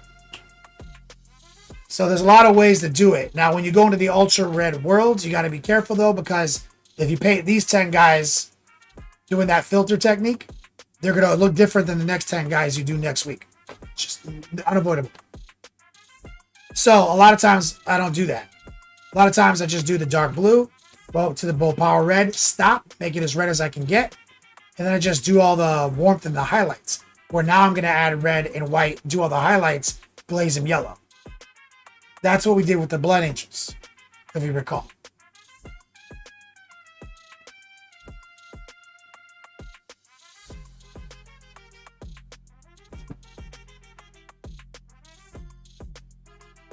I think I have a picture, it's not like a picture that's usable to explain my point.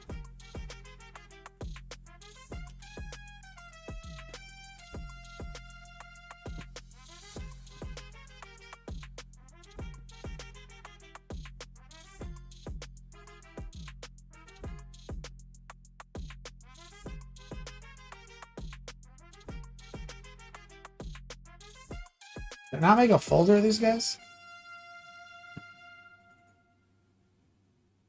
I mean, this might be the best picture I have. I thought I had a folder. Is it just on Instagram? No. This might be your best. This might be the best example I have, which is not great.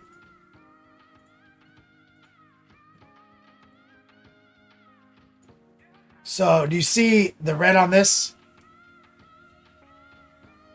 That's dark blue to Bold Pyro, as mentioned. Then a squirt of white. Then filtered back with Bold Pyro. Then edge highlighted with Bold Pyro with white. Then when I'm done, I just do a quick glaze of transparent yellow over the edge highlights. Takes 2 seconds. So you have cool shadows, warm highlights. That's how you do this. It's just 2 airbrush paints. Dark blue, Bold Pyro. You can use white ink and just push it a little further. Go back to the Bold Pyro, like I said. Filter it.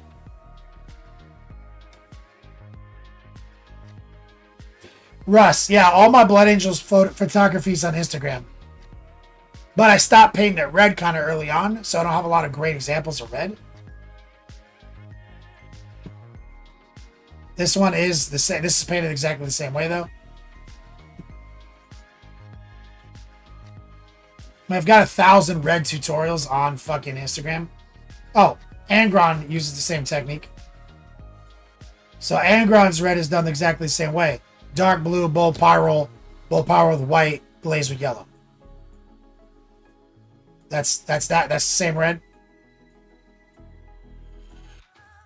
Identical.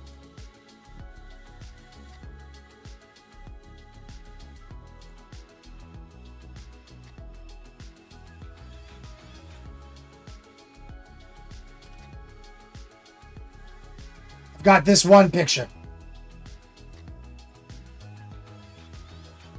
These guys are the same technique without the white filter step. Dark blue to Bold Pyro, no white red filter. We just leave it off. The Bold Pyro, do the edge highlights with the little touch of the white, filter with yellow. So this is minus the ultra red step.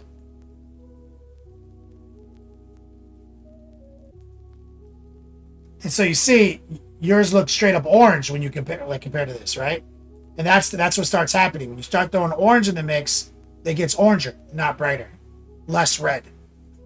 So red is one of those, I would say red is the second most emailed, DM'd color device I get. I mean, easy peasy. So the secret to red is, pick your favorite red, basically just paint them that. You have to figure out what makes the red darker, that's it. Is it burnt umber? Is it mahogany? Is it fucking dark blue? That's pretty much the secret to red.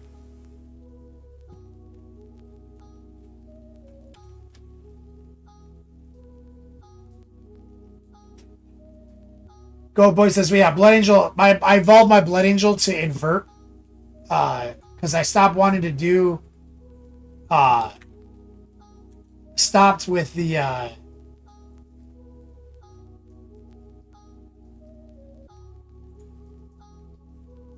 kind of stopped doing red with black accents and moved into black with red accents on a lot of stuff, as you can see in this picture right here.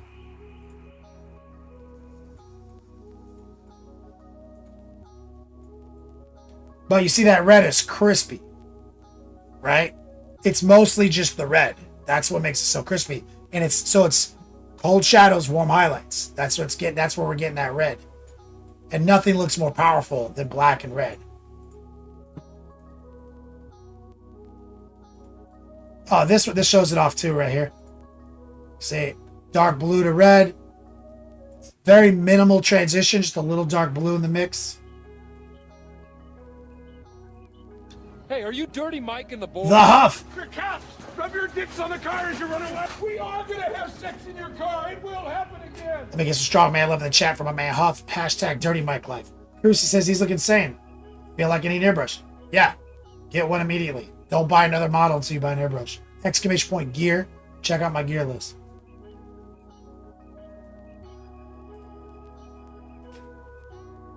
Russ. Can't ever go wrong with the YouTube. That's right. Mateo, can you use purple? Well, purple is just what happens when the dark blue becomes red. So that's it again. Like you could, but what you want is you want cold shadows. Blue is cold. So you want the dark blue, not black blue, not dark blue gray, dark blue for Monument Hobbies. So then it becomes purple, then red.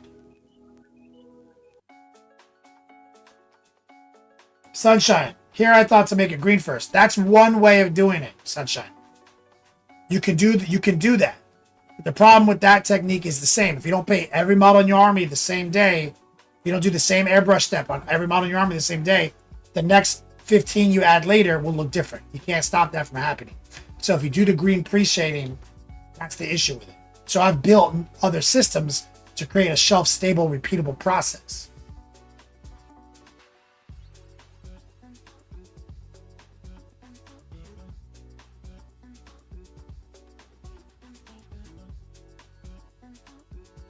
Running back to chat on. Repray. No, you can buy an airbrush on my gear list. Exclamation point gear.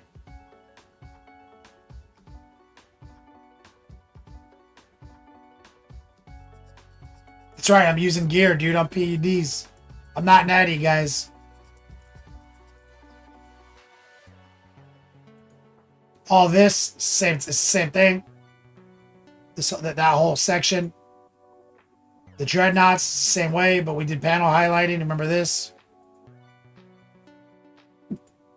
All this. It's all here on Instagram. So if you need to go look to remind yourself, it's all on Instagram.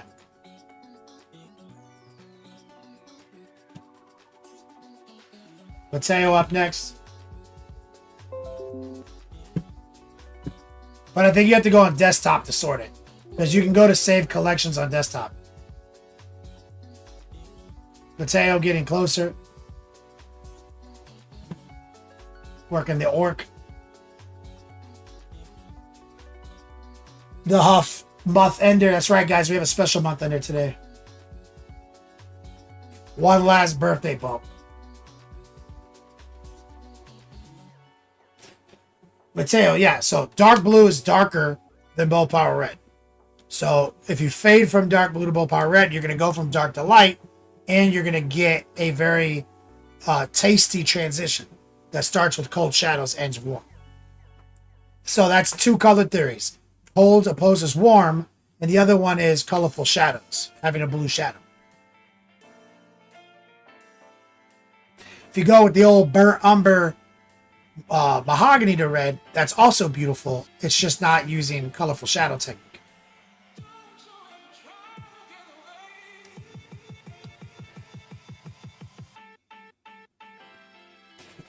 Looking beautiful. That skin tone is looking great, Mateo, and I love that axe. Russ, out of interest, what's my top video on YouTube?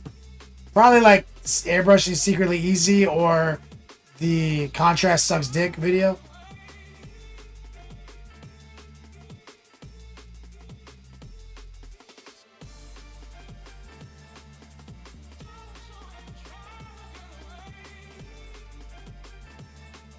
That's some chipping. I like that.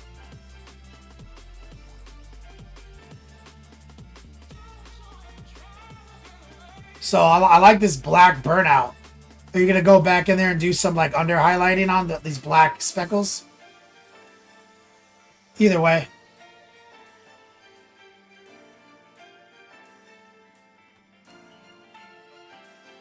I like it.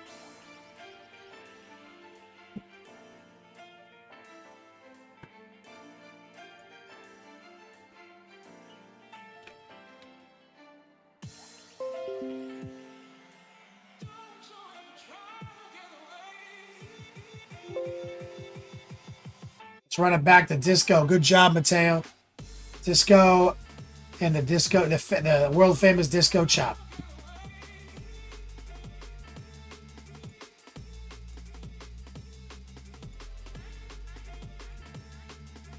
If Disco just focused on an army, he'd have like 5,000 points pinned.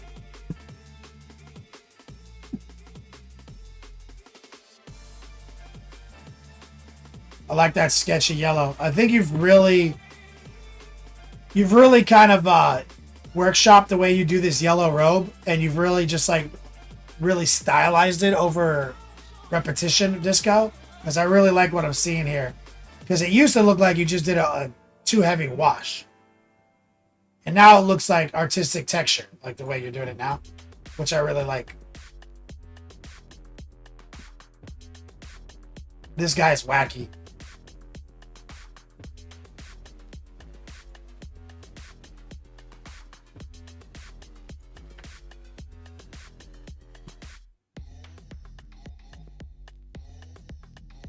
Mateo, just a little details left. Yeah, I can't wait to see. Yellow is similar. Like yellow sometimes is about like the other stuff, not about the transition necessarily.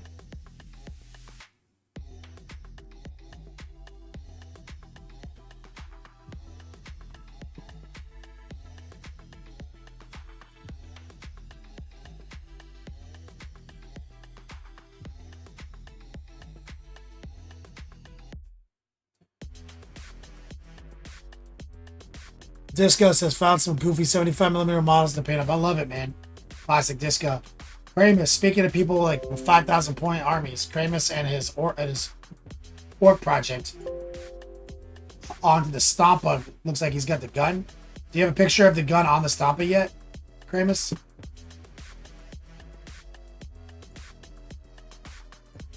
God, the gun is like as big as a fucking tank.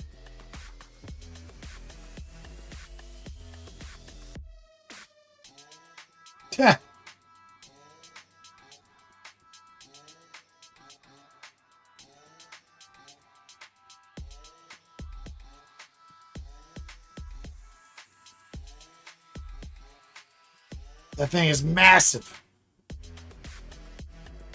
Kramus, one of my students, he's pushing through to the commission lifestyle. Picked up 5,000 points of orcs, and he's been using the commission techniques to paint them all. Just relentless, using repeatable, attainable, repeatable techniques, attainable, sustainable workflow, using our strategies. He's really crushing it out. Cutting corners without making it look like he's cutting corners. Big fan of this orc project.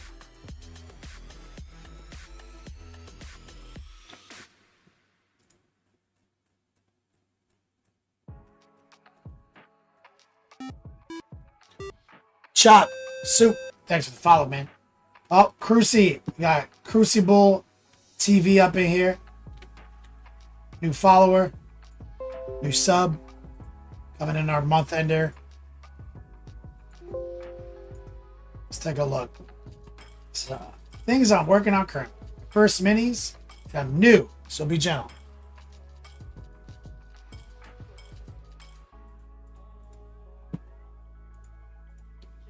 Death Shroud and Mortera.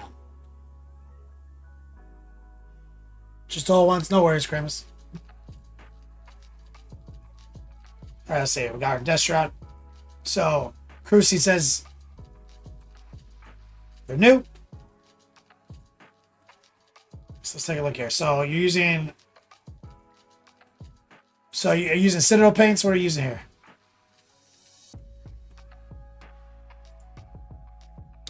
I detect a bit of an artistic person. Crucy, do you do art like outside of this? Like you do a little drawing or something like that?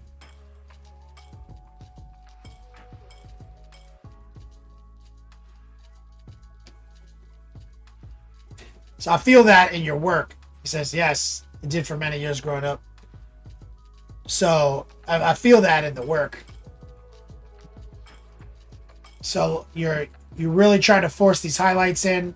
I see where you're putting them all. A lot of people who are at this level, like who are brand new, aren't getting that, right? But what you're running into is you don't know how to paint, right? So you're building up the paint. It's getting too textured. You're getting frustrated with it not transferring from the brush. Sometimes when you touch the brush of the model, it makes a straight line and you're like, hell yeah. And then sometimes it's like goes everywhere. And it's frustrating because it doesn't just do what you think it should do based on your previous artistic experience, which is drawing and stuff.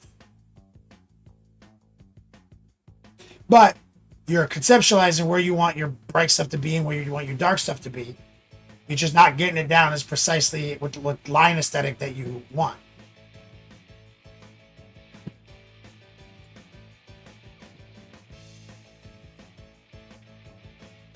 So let's see, Mortarion, heavy wash, details locked in.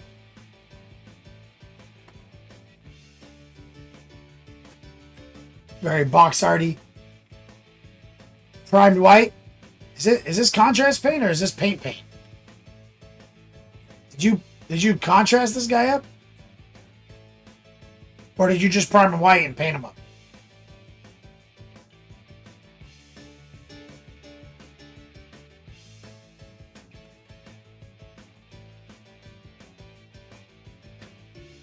Oh yeah. First step, Crucy. Don't do that. With very few exceptions, priming a model white is a disaster.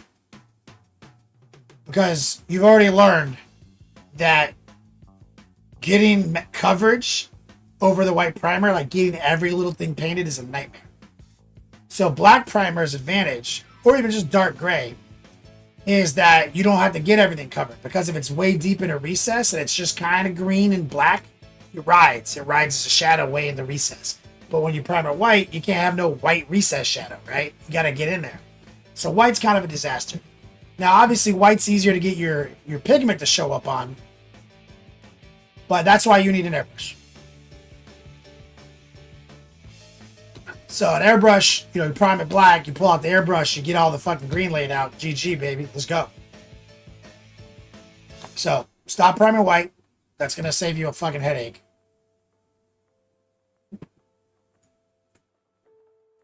And you're already doing the right things. You're just doing them sloppily. Like you know what I mean? Like that line. Like I'm sure you just came in here, watched me drop lines, and you're like, God damn it! Like that line, it's all janky, right? These lines, janky, janky, janky. So that's all. That's just brush control. And so you just have to work on brush control. And as I tell all my students, painting is just two things. It's opacity and moisture management. So when you're coming in for those lines, you want to be low moisture, high opacity, so you can kind of draw the lines. And you want to be using correct brush control strategies, which, stick with me, I'll show them to you.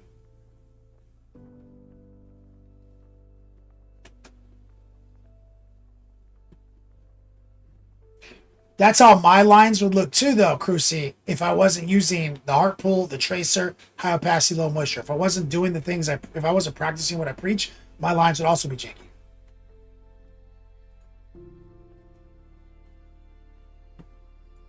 Good work, though.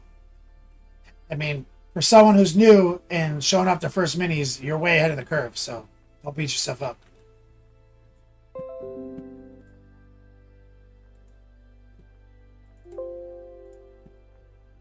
Thanks for sharing. Mo's Magic working on a new Butcher set for Kingdom of Death.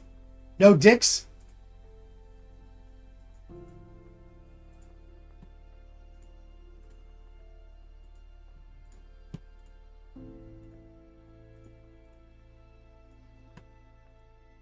Just a bunch of heads. This big ass cloak. Kingdom of Death is wild. Too much light in these pictures, Mo's Magic. But you're still mostly primed. So you did a bunch of Zenithal value painting, and then you're just kind of hand painting in these deets. Kind of sketching them in. I like that. Ugh. It's fucking terrifying, Mo's Magic.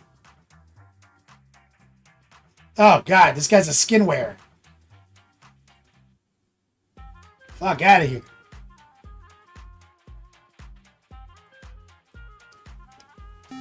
Angels sang out in an afternoon chorus down from the heavens. Planet 13, 56 months. What's up, brother? Crucy says they appreciate it to be around. Thanks, man. Stick around with us. Streaming 3 days a week, man.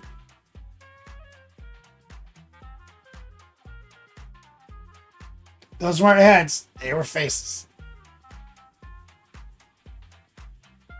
Yikes. Templar.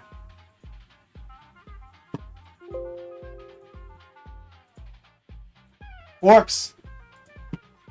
Sketchy orcs. Let's take a look.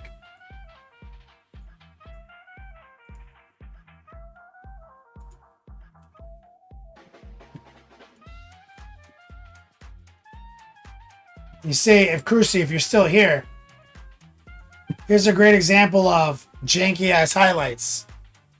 But you see, like they're more placed. You see, the Templar paint's really sketchy, like it's not precise.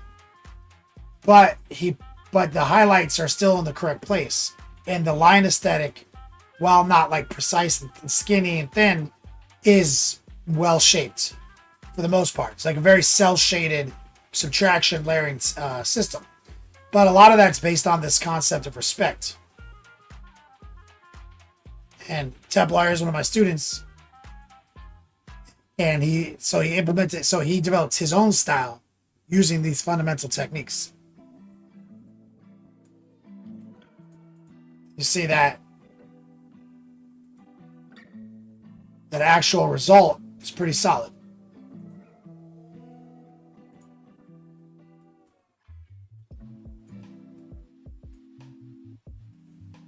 Great contrast, great colors, highlights in the right place.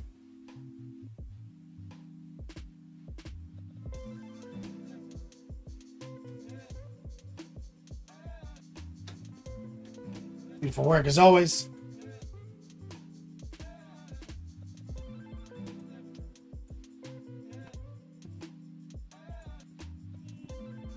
Sketch City.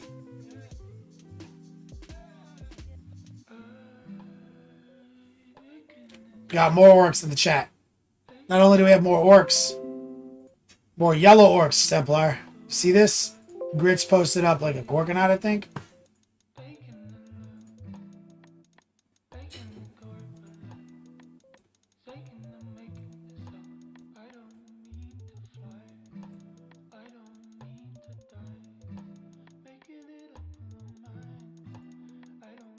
Some clean yellow.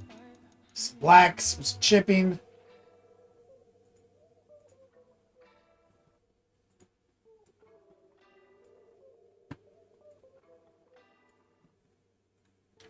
That's right, Templar says, Grits, we are enemies now.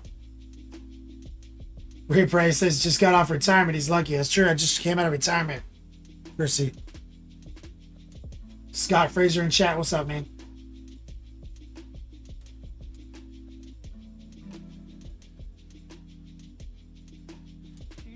Is this like custom build? Because it looks like it's a bad moon. Yeah, I was gonna say, is this a conversion? Did you plasticard that banana shape?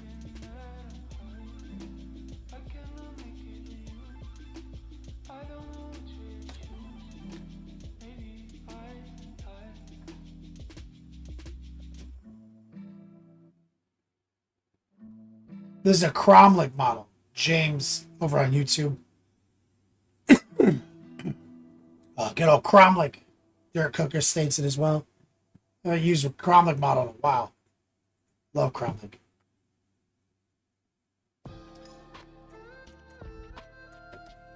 Fantastic. Archeon. Archon.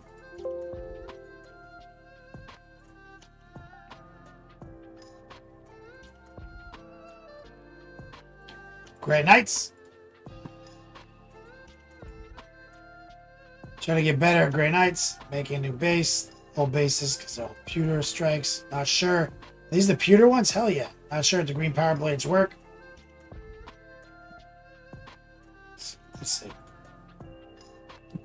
Hell yeah. Coming at you. I love the pewter ones. They were dynamic.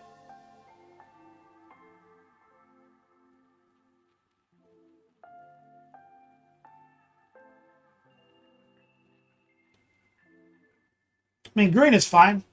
Stands out. Kind of anything works.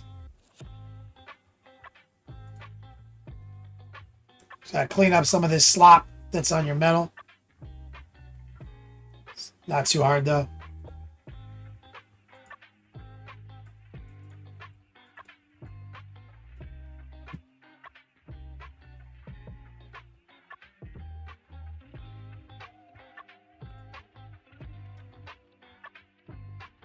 Archeon. Archon says, do I win? I wouldn't win award. Yeah. So I tried dry brushing with the Grey Knights Silver after Dragonoth. Went too bright on me. You gotta slow your dry brush and roll down. Soft round dry brushes, not those angled ones.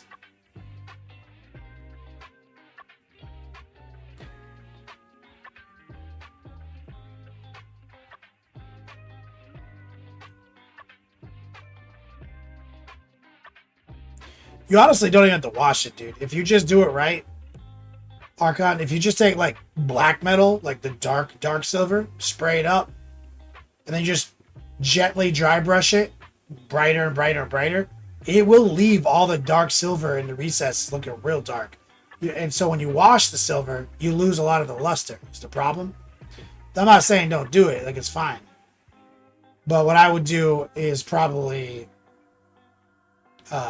if you want a blue steel, maybe just put like a drop of transparent blue in the steel, in the metal color.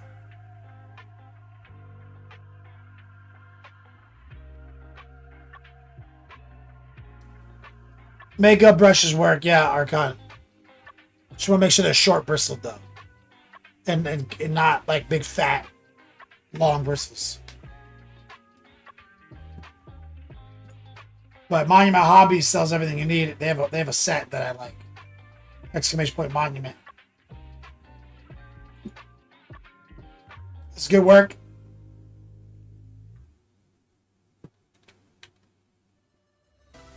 Kyrit. Is this right?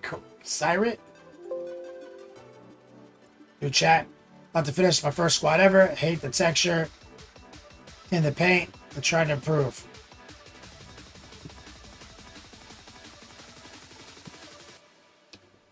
It's not, I mean, it's really good. It's really good.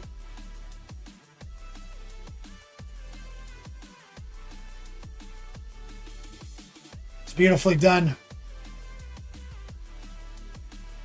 But yeah, you let it get a little built up on you. You probably reactivated the paint right here is what happened.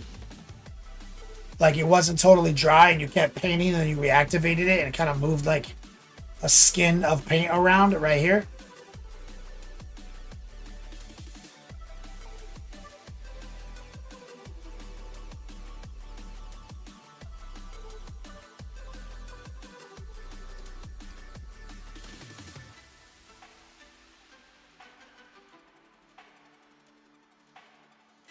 Had an issue with the Abaddon Black over the gray priming. I mean, exclamation point monument. Sooner that you stop using Citadel paints, start using monument paints, the better your painting life will be. Recoil. Oh, hey, it's the Ender today, right? Yes. Love minis. Help me understand why they put guys on their toes. Because they were on pewter and they were on a tap. So it just helped them be really dynamic, and they were stable back then. Problem is he needs to upgrade, he needs to put them on a 32 millimeter base now. So it's gonna be an issue.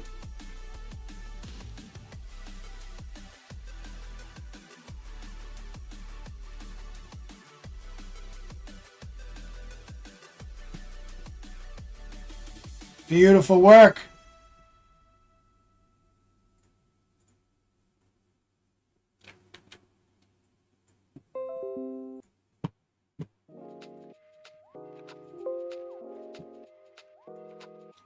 Sir Crow, getting back to zinching up my Demon Prince.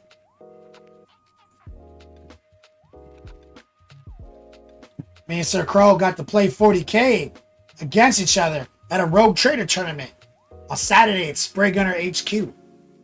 Got to pull the old Thousand Suns out for his first Rogue Trader tournament ever. Congratulations, Sir Crow, getting out there and experiencing competition, match play.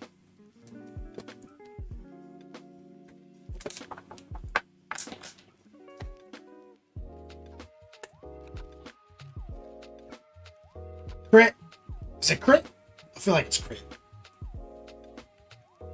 Yeah, Citadel paint is fine. It's not bad paint.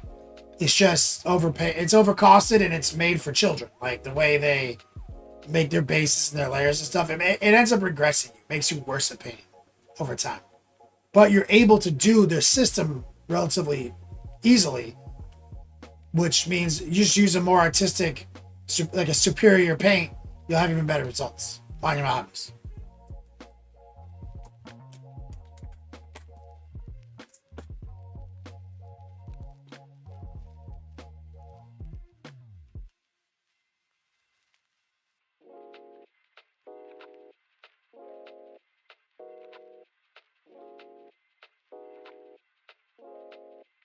Thinking about dropping the Forge Fiend and adding the Demon Prince, Sir Crow?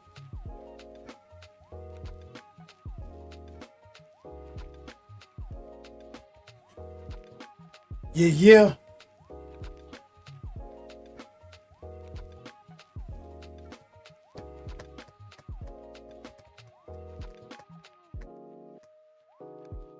I like that. We got good powers.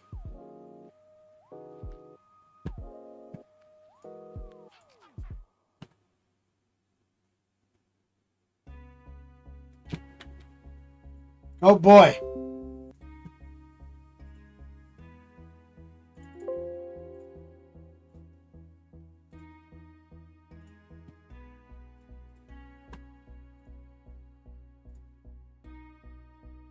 Kid Bash. Stormcast Eternal Dark Angel?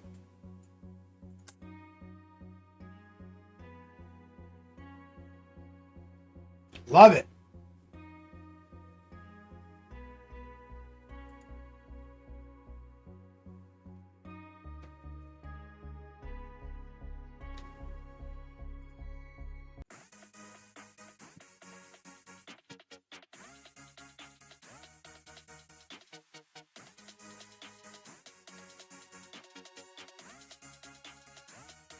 What do Thousand Sun Hellbrutes do? Mateo? Do they have those? What do they do?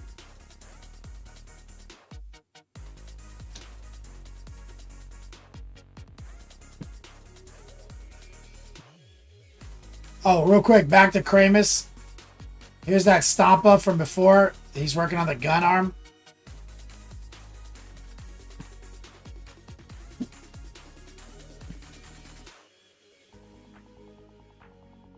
It's stealth aura. Oh, it's not bad. Stealth aura? Fuck yeah.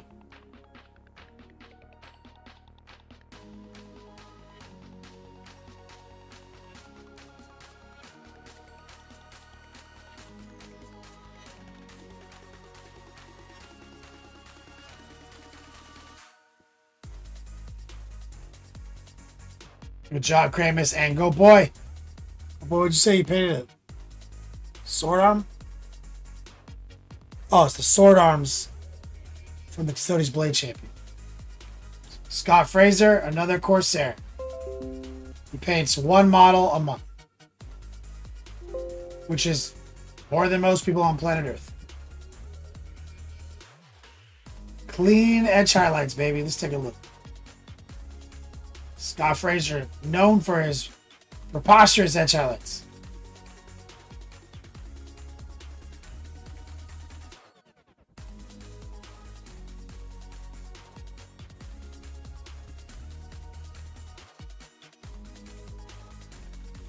Beautiful.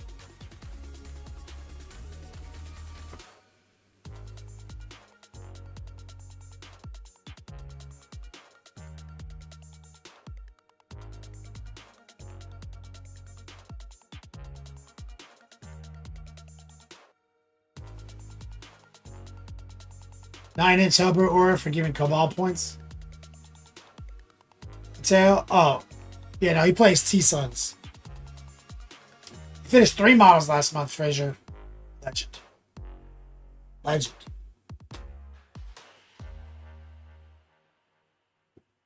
Beautiful as always, brother.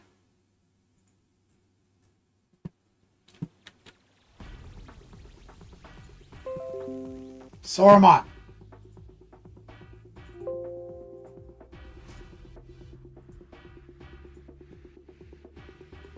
Fraser killing it. Saruman doing some pre-shading. Marvel Crisis.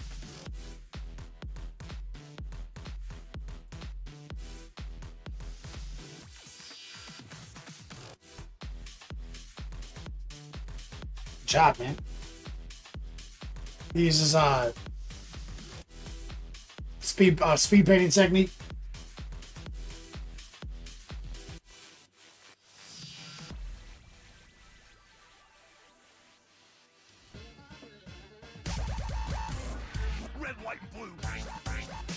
A true American hero.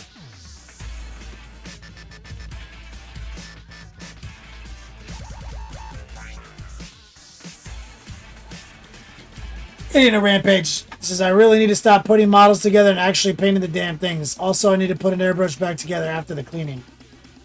Do all those things this weekend. Do one thing this week and one thing this weekend. Saruman looking great, man. The white was a straight up workup. Good job, Saruman. You just built it up off a grape.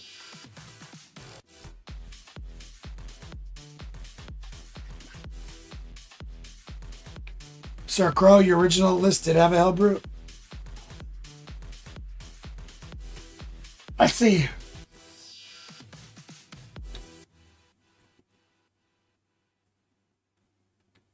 Solid work, Saruman. Okay, let's see if we can get a little bit more painting done before we're out of time tonight. This is the month ender. We'll do our top D Grand Prix at the end of the show. We'll give away global dice from our big birthday giveaway to all 3 positions, top D Grand Prix, and the final 4 today. So 7 more people added to the list before I make the order. Exclamation point class if you want to get OP. Let's jump back to Ahriman. Because now that I've gotten ahead of my hobby goals for generating hobby momentum this spring for the US Open in Tampa, by painting the 2 War Dogs and the Hellbrute, I need to get back on task with sponsored hobby content. We are painting Sunshine Grenadier, a tutorial on Ahriman with a class aid, which I will mail him this model back as a loaner for 90 years. I'm not selling him this model, performing a service.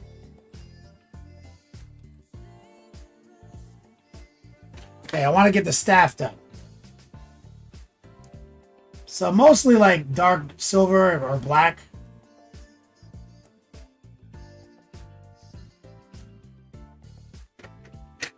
see what I got.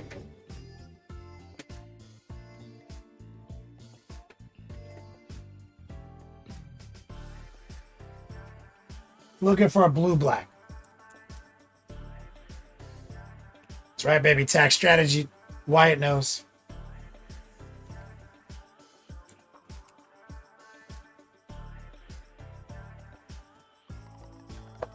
So I'm going to use black-blue.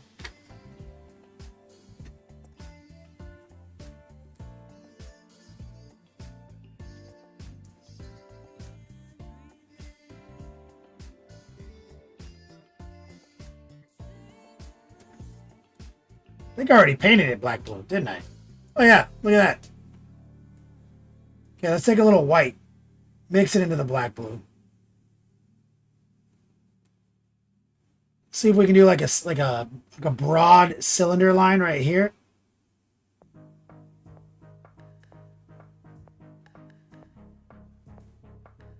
And I'm just kind of doing like a tracer.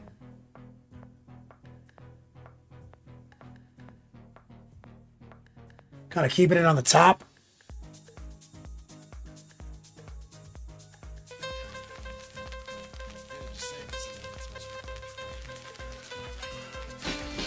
Oh, baby, I like it raw. Yeah, baby, I like it. Recoil's mom just dropped a C note on the chat like an absolute fucking legend. And Player J, Mayo Fun. This is not right! What the hell is this? From the RKO! Let me get some strong woman love and some strong man love in chat for Recoil's mom and Player J, the tiniest of all Canadians. Recoil's mom is feeling a lot better, I hear. Thank you guys for your support. What we're doing is we're building up like a line across the top of that cylinder. Okay, now this piece in the back, I'm not sure what we're going to do with that. Let's see what GW did. They even show it to me? No. Not sure what to do with it. Let's add more white. So what if we just did like this?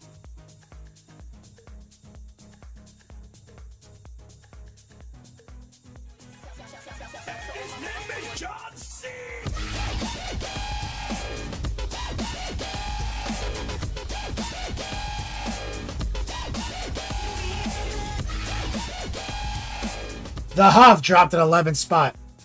Making some strong man love for the Huff. Huff. What I'm doing is I'm just sketching out a tri-blend. Bright, dark, bright. See? And on this side, I'll probably just keep it black. We'll come back to that. What we need to do is get a tighter little line right here. I'm going to grab more Noosh. Huff. Noosh, white, and black blue. Heart pull.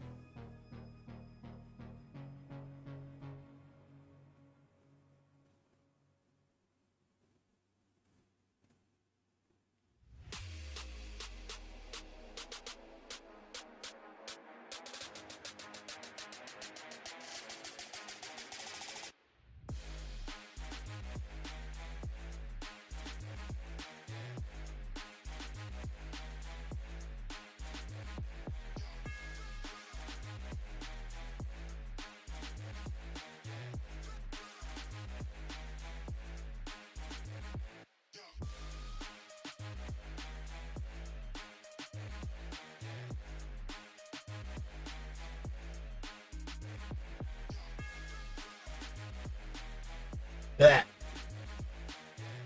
Now up here, there's a lot of action up here. So I'm thinking, okay, I see gold couplings. Okay, I see. We got to do a gold coupling there.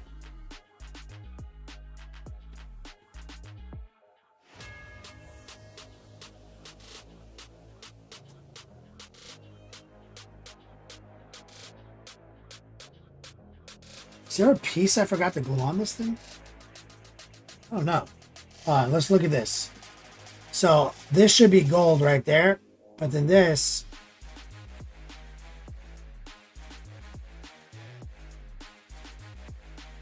should be different. So what I'm trying to do here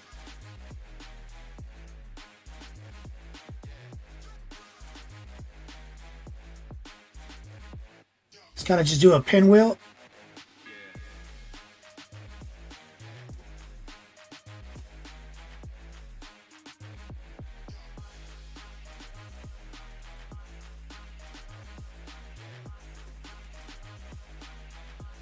So you can see, it's just black, blue with some white. Same thing right here.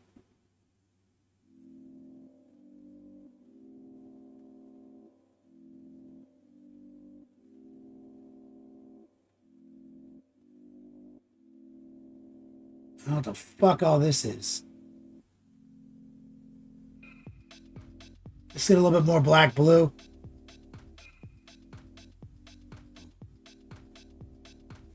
Let's just jam it in there. Some of the highlight right here.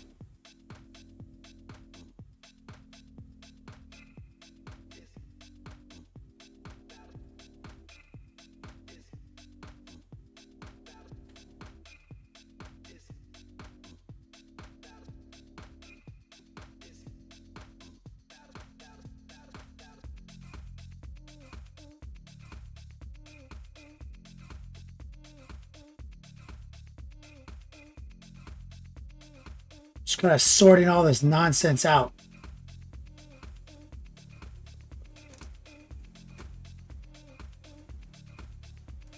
$14 minutes left. I'm going to switch down to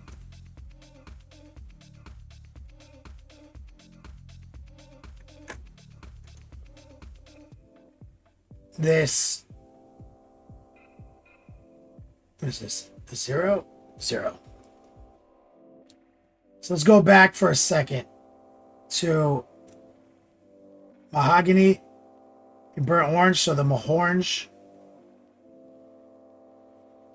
with a touch of the golden brown.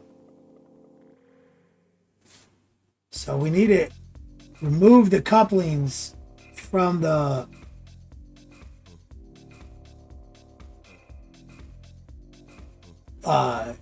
black blue workup.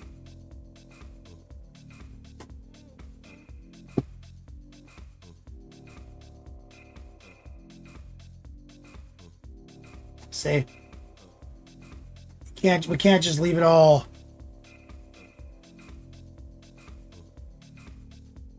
the same lazy metallic color. Nurgle Matthew in chat, what's up, brother? What are you into, man?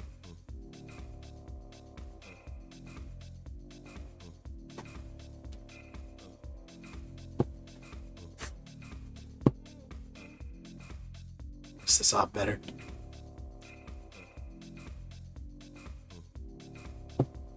What just fell in my lap? I don't like the way that felt or sounded. Did something break off this model? No. Thank God. I don't like the way that sounded. It was just a brush cover.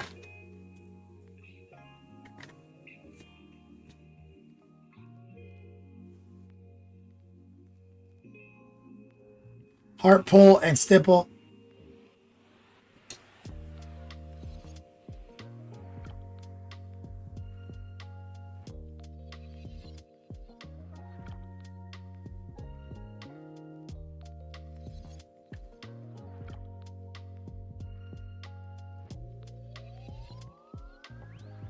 Little noosh in the mix. What? Are we not saying phrasing anymore? I'm coming! Phrasing boom! Come on, make a hole. Phrasing boom. Tell Archer I'm coming for him. Phrasing boom and both berries out. Yo, it's my man Red Coat in chat. Says my wife left her purse unattended. Oops, Red Coat. Nice. Let me get some strong man love in chat for my man Red Coat. How you doing, brother? Thank you for your support as always. And Church of Dick Butt. Thank you for the follow. So there's that coupling right there. The red coat. We want to also get this party holds.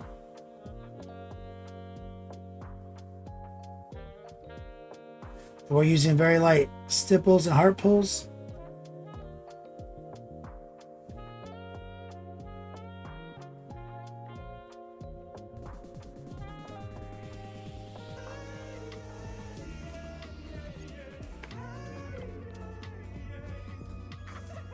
Hey, man. Thanks, dog. The Huff. Hey, man, thanks, dog. Let me get some strong man love in the chat for my man, The Huff. Mo's Magic.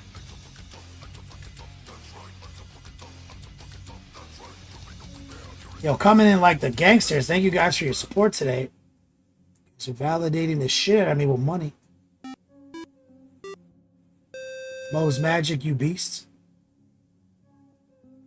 Let me get some fucking exclamation point hyphy in chat for my peoples on this month ender. So I think Church of Digba asked about my overhead lighting.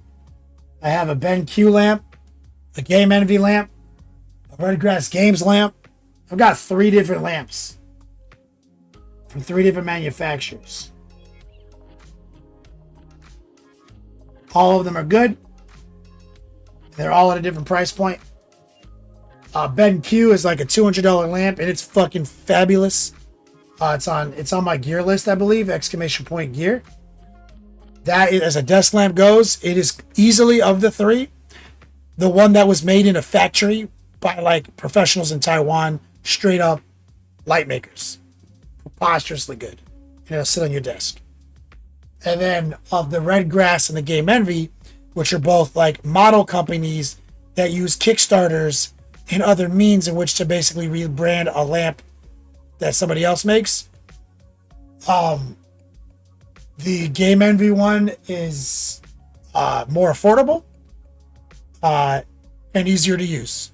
And the Red Grass slings a lot of light, but it's kind of harder to use.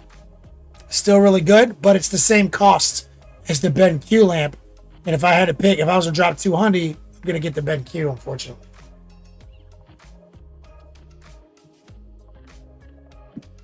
Dr. D just gifted a sub to the Church of Dick Butt. We're going to get this coupling right here.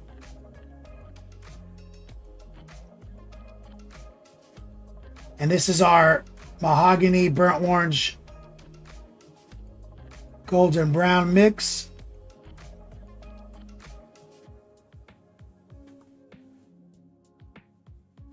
Touch of noosh and water.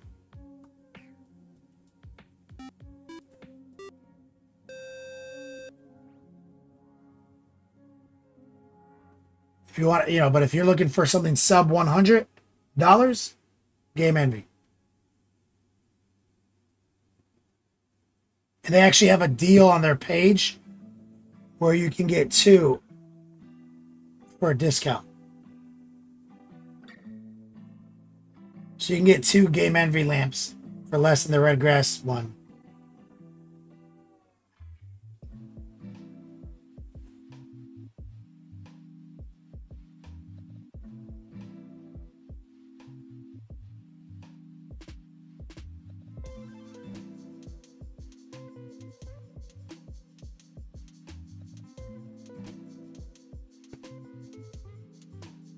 So now we got that all blocked in. As you can see.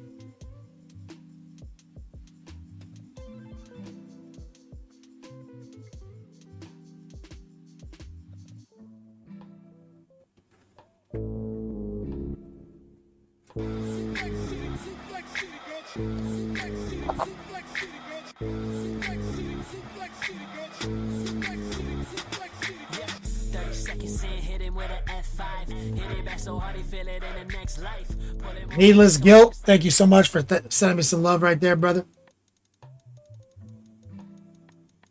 True legend.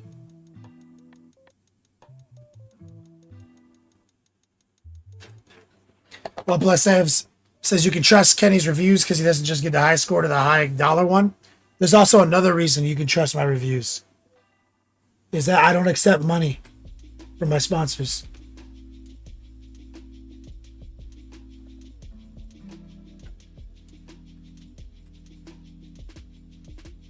It's actually in my EPK that I send sponsors. I don't take money. I don't request money. I don't ask for it. Like, you can't buy me. You can't pay me to say something. So that deal is that. So that can never happen because they've never given me money. So what they can give me is stuff, and they have to give me stuff that I can put in gift bags and send them to you guys.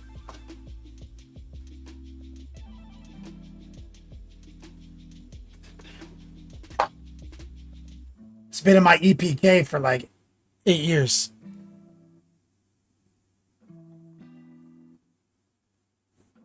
Now this stuff up here, this is like a piece of wood. So I'm just going to be lazy. I'm going to take the brown we have, move it over here. I'm going to take some white, which will desaturate it. I'm even going to take some of this green. Make like this fucked up looking brown. Maybe a touch of this blue gray. So I'm going to make this like, using some of the browns I have and some of the colors in the palette, I'm going to make this kind of tore up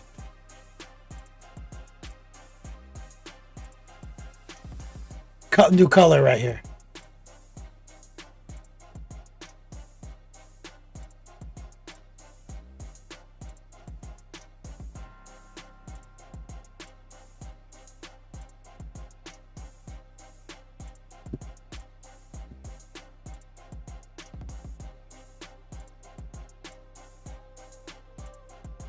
I don't know if it's bone or wood. I don't know. What did they paint it? They just painted gold. Shit, it might actually just be gold.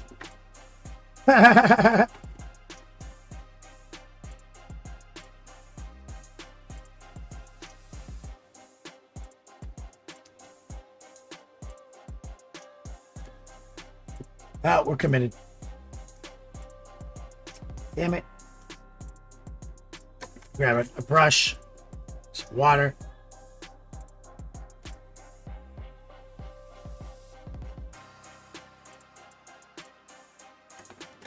Got about 3.5 minutes left.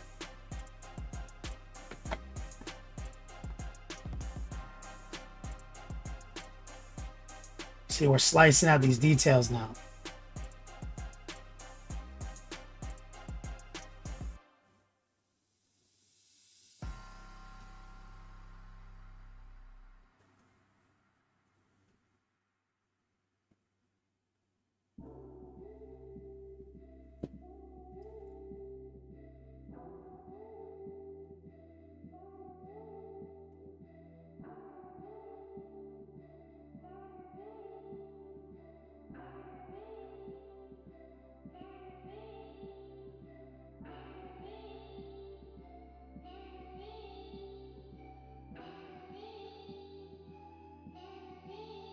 There's a little like Zinch bird skull nonsense right here.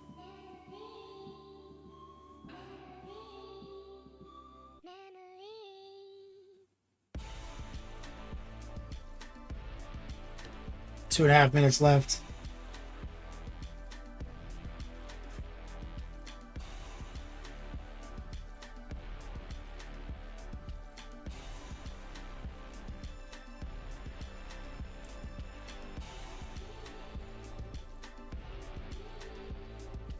Run it back to the white blue gray mix.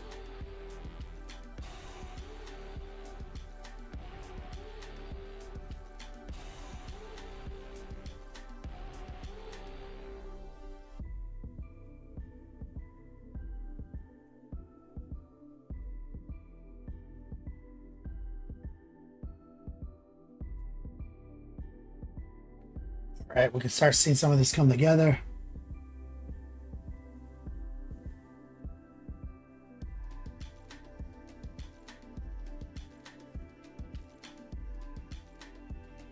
About a minute and a half left.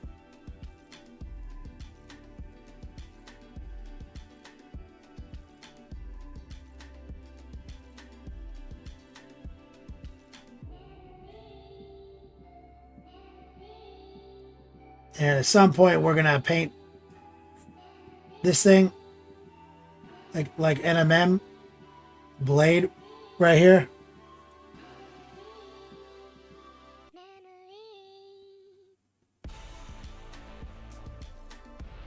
See how we're gonna do that?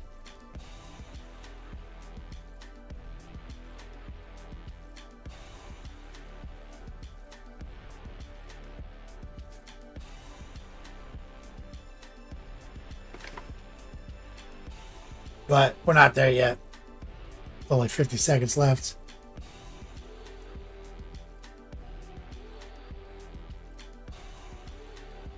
We're just sorting out some gold couplings more than anything. See.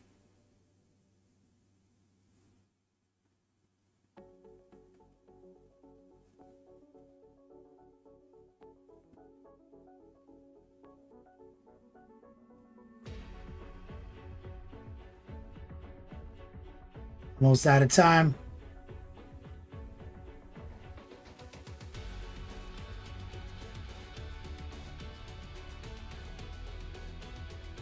You see, we're just gonna go through, highlighting those up, build it up just like we built everything else up. You gotta get swifty in here. It's time to get swifty. Uh-oh. You gotta get swifty. Oh, yeah. Take off your pants and your panties. Shit on the floor. Pretty good stopping point. We got all this blue sorted out. Got the gold looking a lot better. We've got a lot of action now. So we should be able to pretty much push through, I think, in maybe one more session on the body of Ahriman. Then we're off to the disc, which I think the disc is just as complicated as Ahriman is. If you look at the disc, it's a fucking, I mean, all these spikes, these latches. We did some cheating in the bottom with the airbrush. We're gonna see how much we can get away with there. And he stands here, but we gotta still paint a lot of stuff on this.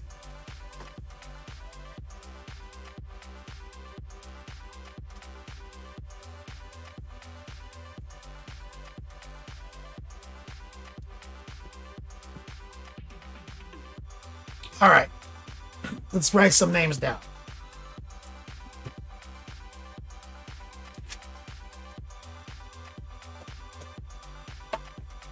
Well, stay tuned. We're going to do some giveaways. Let me actually pop open the keyword raffle for a wild card.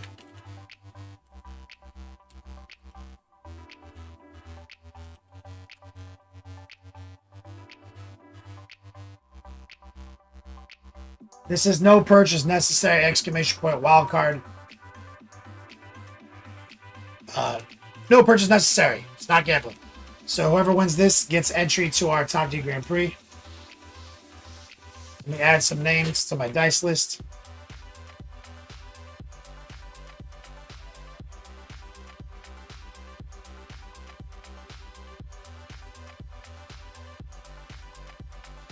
Templar, you've been added.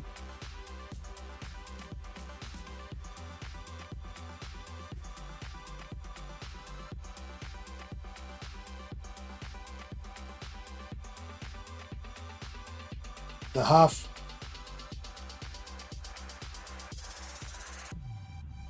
Red coat. Are you already in it? Yeah, you're already in it. Times 2. Added to your... If you already had one coming to you, got doubled. Let me add these 4 names to our Top D Grand Prix.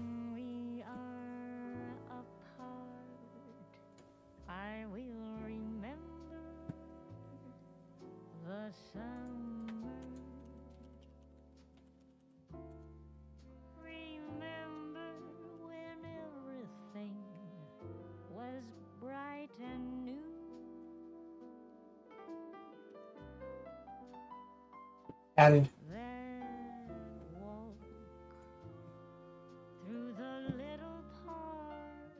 All right, drawing winner. Needless guilt. Adding you to the list.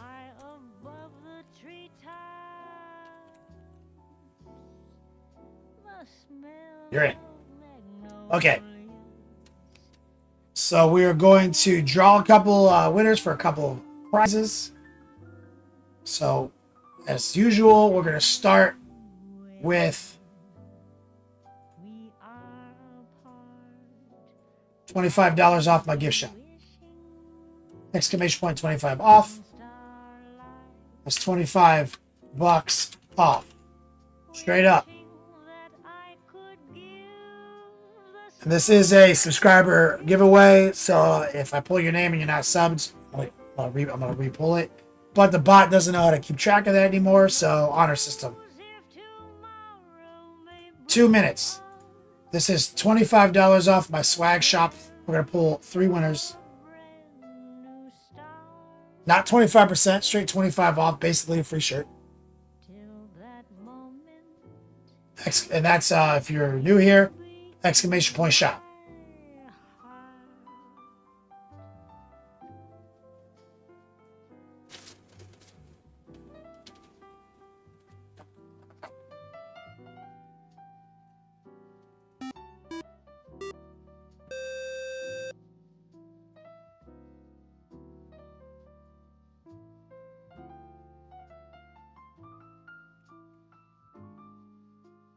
Rottweiler.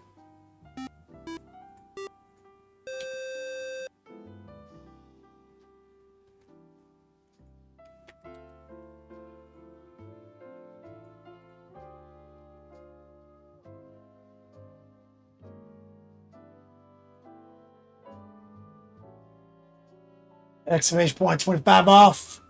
And just resubbed. Rottweiler just resubbed. Congratulations, Rottweiler, on kicking ass at your Rogue Trader tournament over the weekend, and your army looks amazing. I saw it in Discord.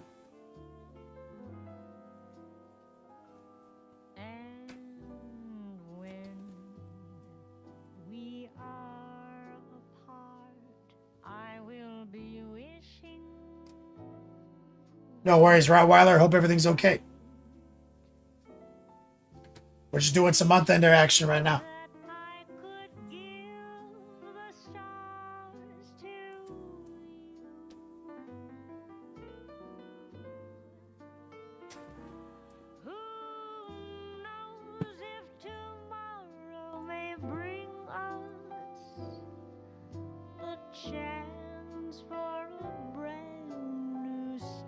Yo, so stay tuned. I'm going to whisper these winners. Sir Crow.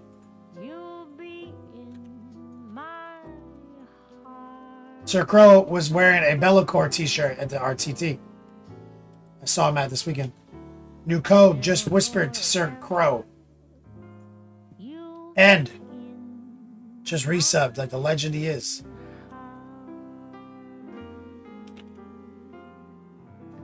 Yo, check your whispers, and that is your code for the shop. 25 off, baby. Saruman.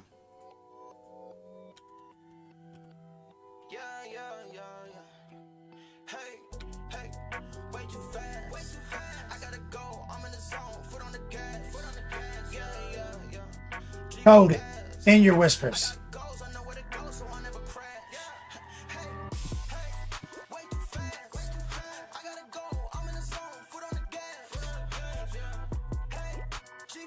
We're gonna do it. Now we're gonna do a mega gift bag.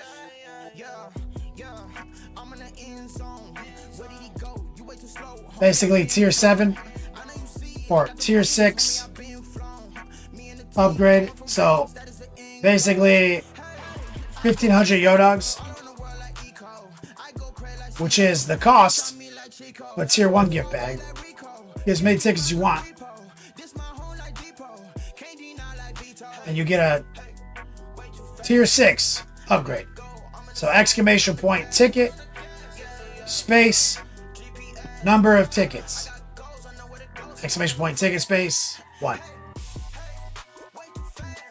So you can take your 1,500 Yodogs you might be sitting on and throw them in the pot and see if you can get an upgrade. And we've got, I just talked to Kit from Game Envy. We've got, he's cutting our rulers this weekend, this week.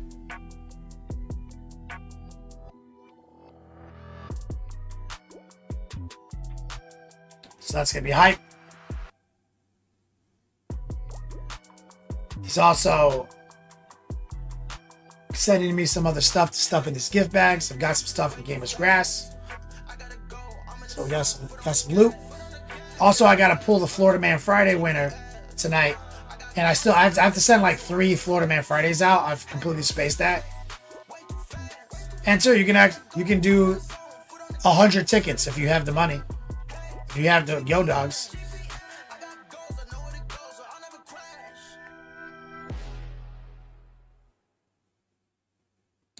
It's 1,500 Yo Dogs.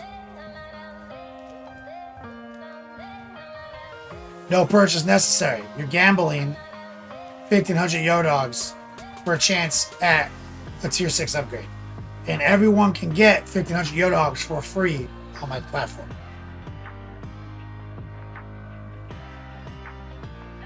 If you watch every episode, you get more than 1,500.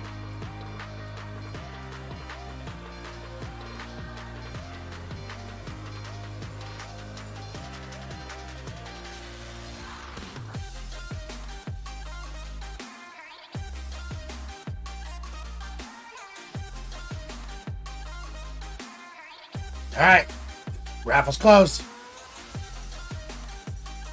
People who are in it are in it. So just redeem your Yo Dogs, Rottweiler. Exclamation point info if you don't know what this means. You can just redeem your Yo Dogs and get gift bags. Rottweiler, he wins anyway. Let me throw it in his gift bag, in his folder. Congrats, Rottweiler.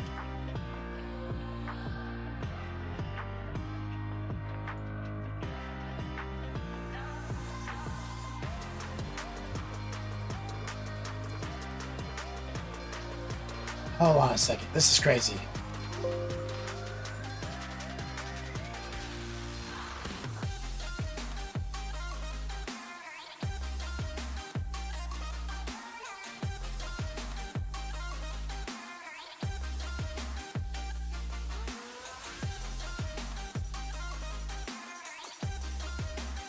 It's funny, Rottweiler, because of my OneCloud, it backed your folder up.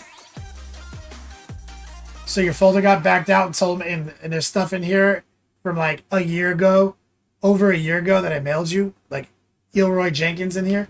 Like, what the fuck?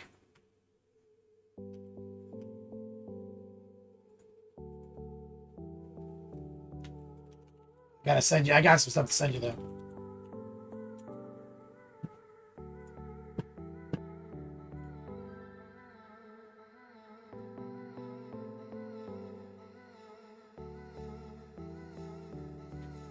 Rottweiler? No, that's make a gift bag. Make a gift bag. That's just swag. No, but I'm adding more dice, Rob. Well, I guess if you want to give it to somebody else, but that's not. This isn't dice, so it doesn't matter.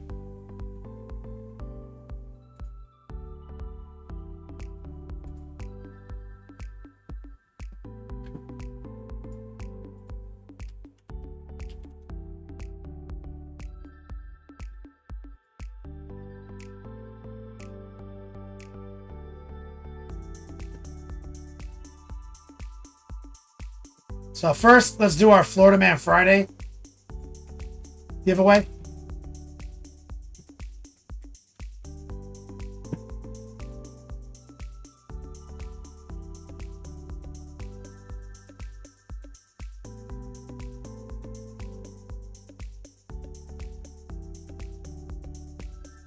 So this is Florida Man Friday, Circle K themed gift bag.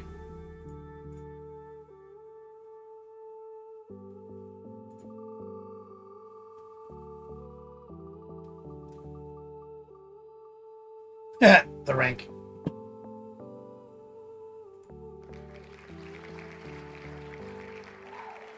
Let me see. Do I have a folder for you yet?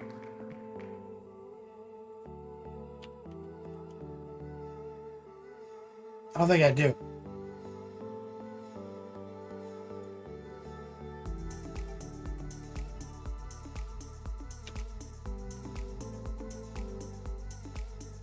Yeah, this will be the first time I ship to you this month, Rank.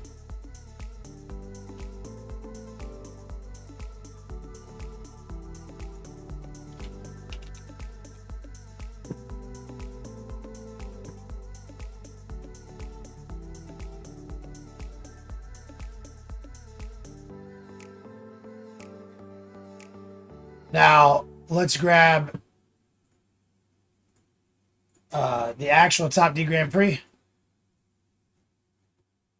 And all the Florida Man Friday contestants are also on this.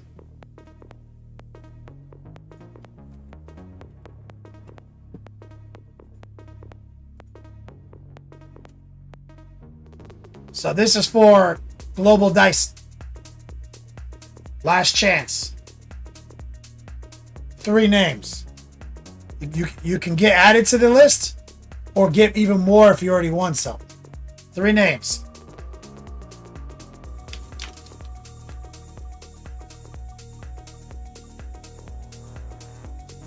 Ooh, Waldo's.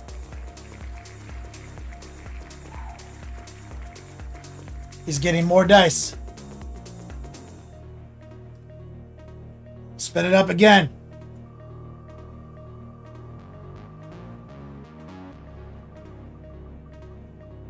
Oh my God. Waldo's just caught a double. He's not going to believe this shit. Waldo's gave me like $300 on my birthday.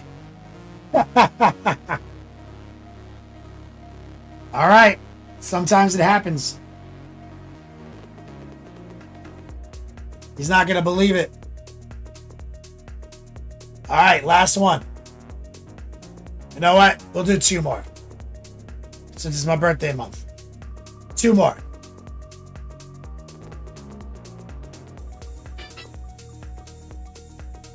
Sunshine. Checking the list.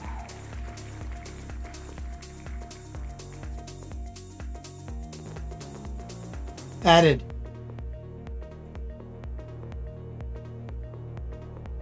This is the Waldo set replay. He was the top D on my birthday. He got them. He got the bag, and he just doubled his purchase. So he's got a 3x on it next to his dice name. He's not even gonna believe this shit. All right, this is the bonus spin. 1 to grow on.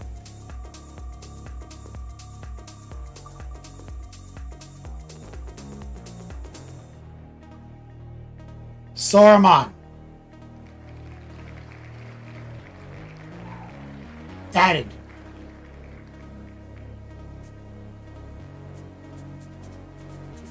Global Dice, baby.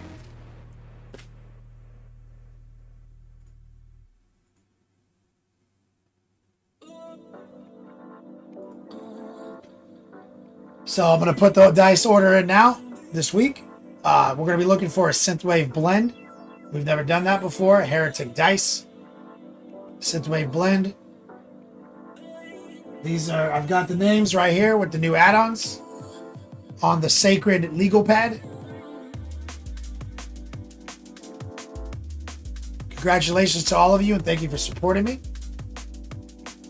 Money is highly validated. That's how we do it. So I look forward to moving deeper into spring and then eventually into the summer here in Florida. 8 months in Citrus County now, guys. And we're finally hitting our stride. Thank you. So let's set up a raid.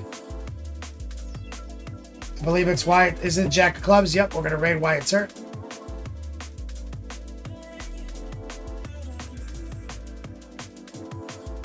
Jack Clubs painting back on the air. Saruman, no problem, brother. Dr. D, you've been 8 months in Austin.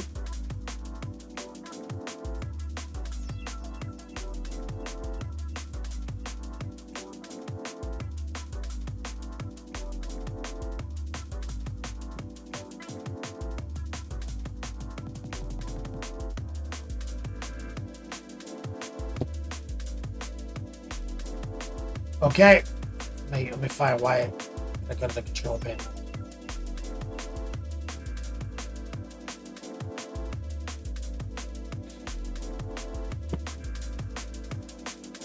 Shout out to our mods.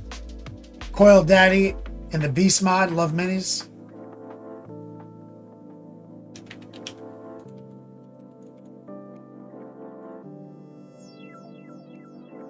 See you guys tomorrow for the podcast. The raid is ticking down. Load it up. Spread the positivity, length, and girth to Wyatt Turk. See you guys. And as always, until we meet again, play on, players.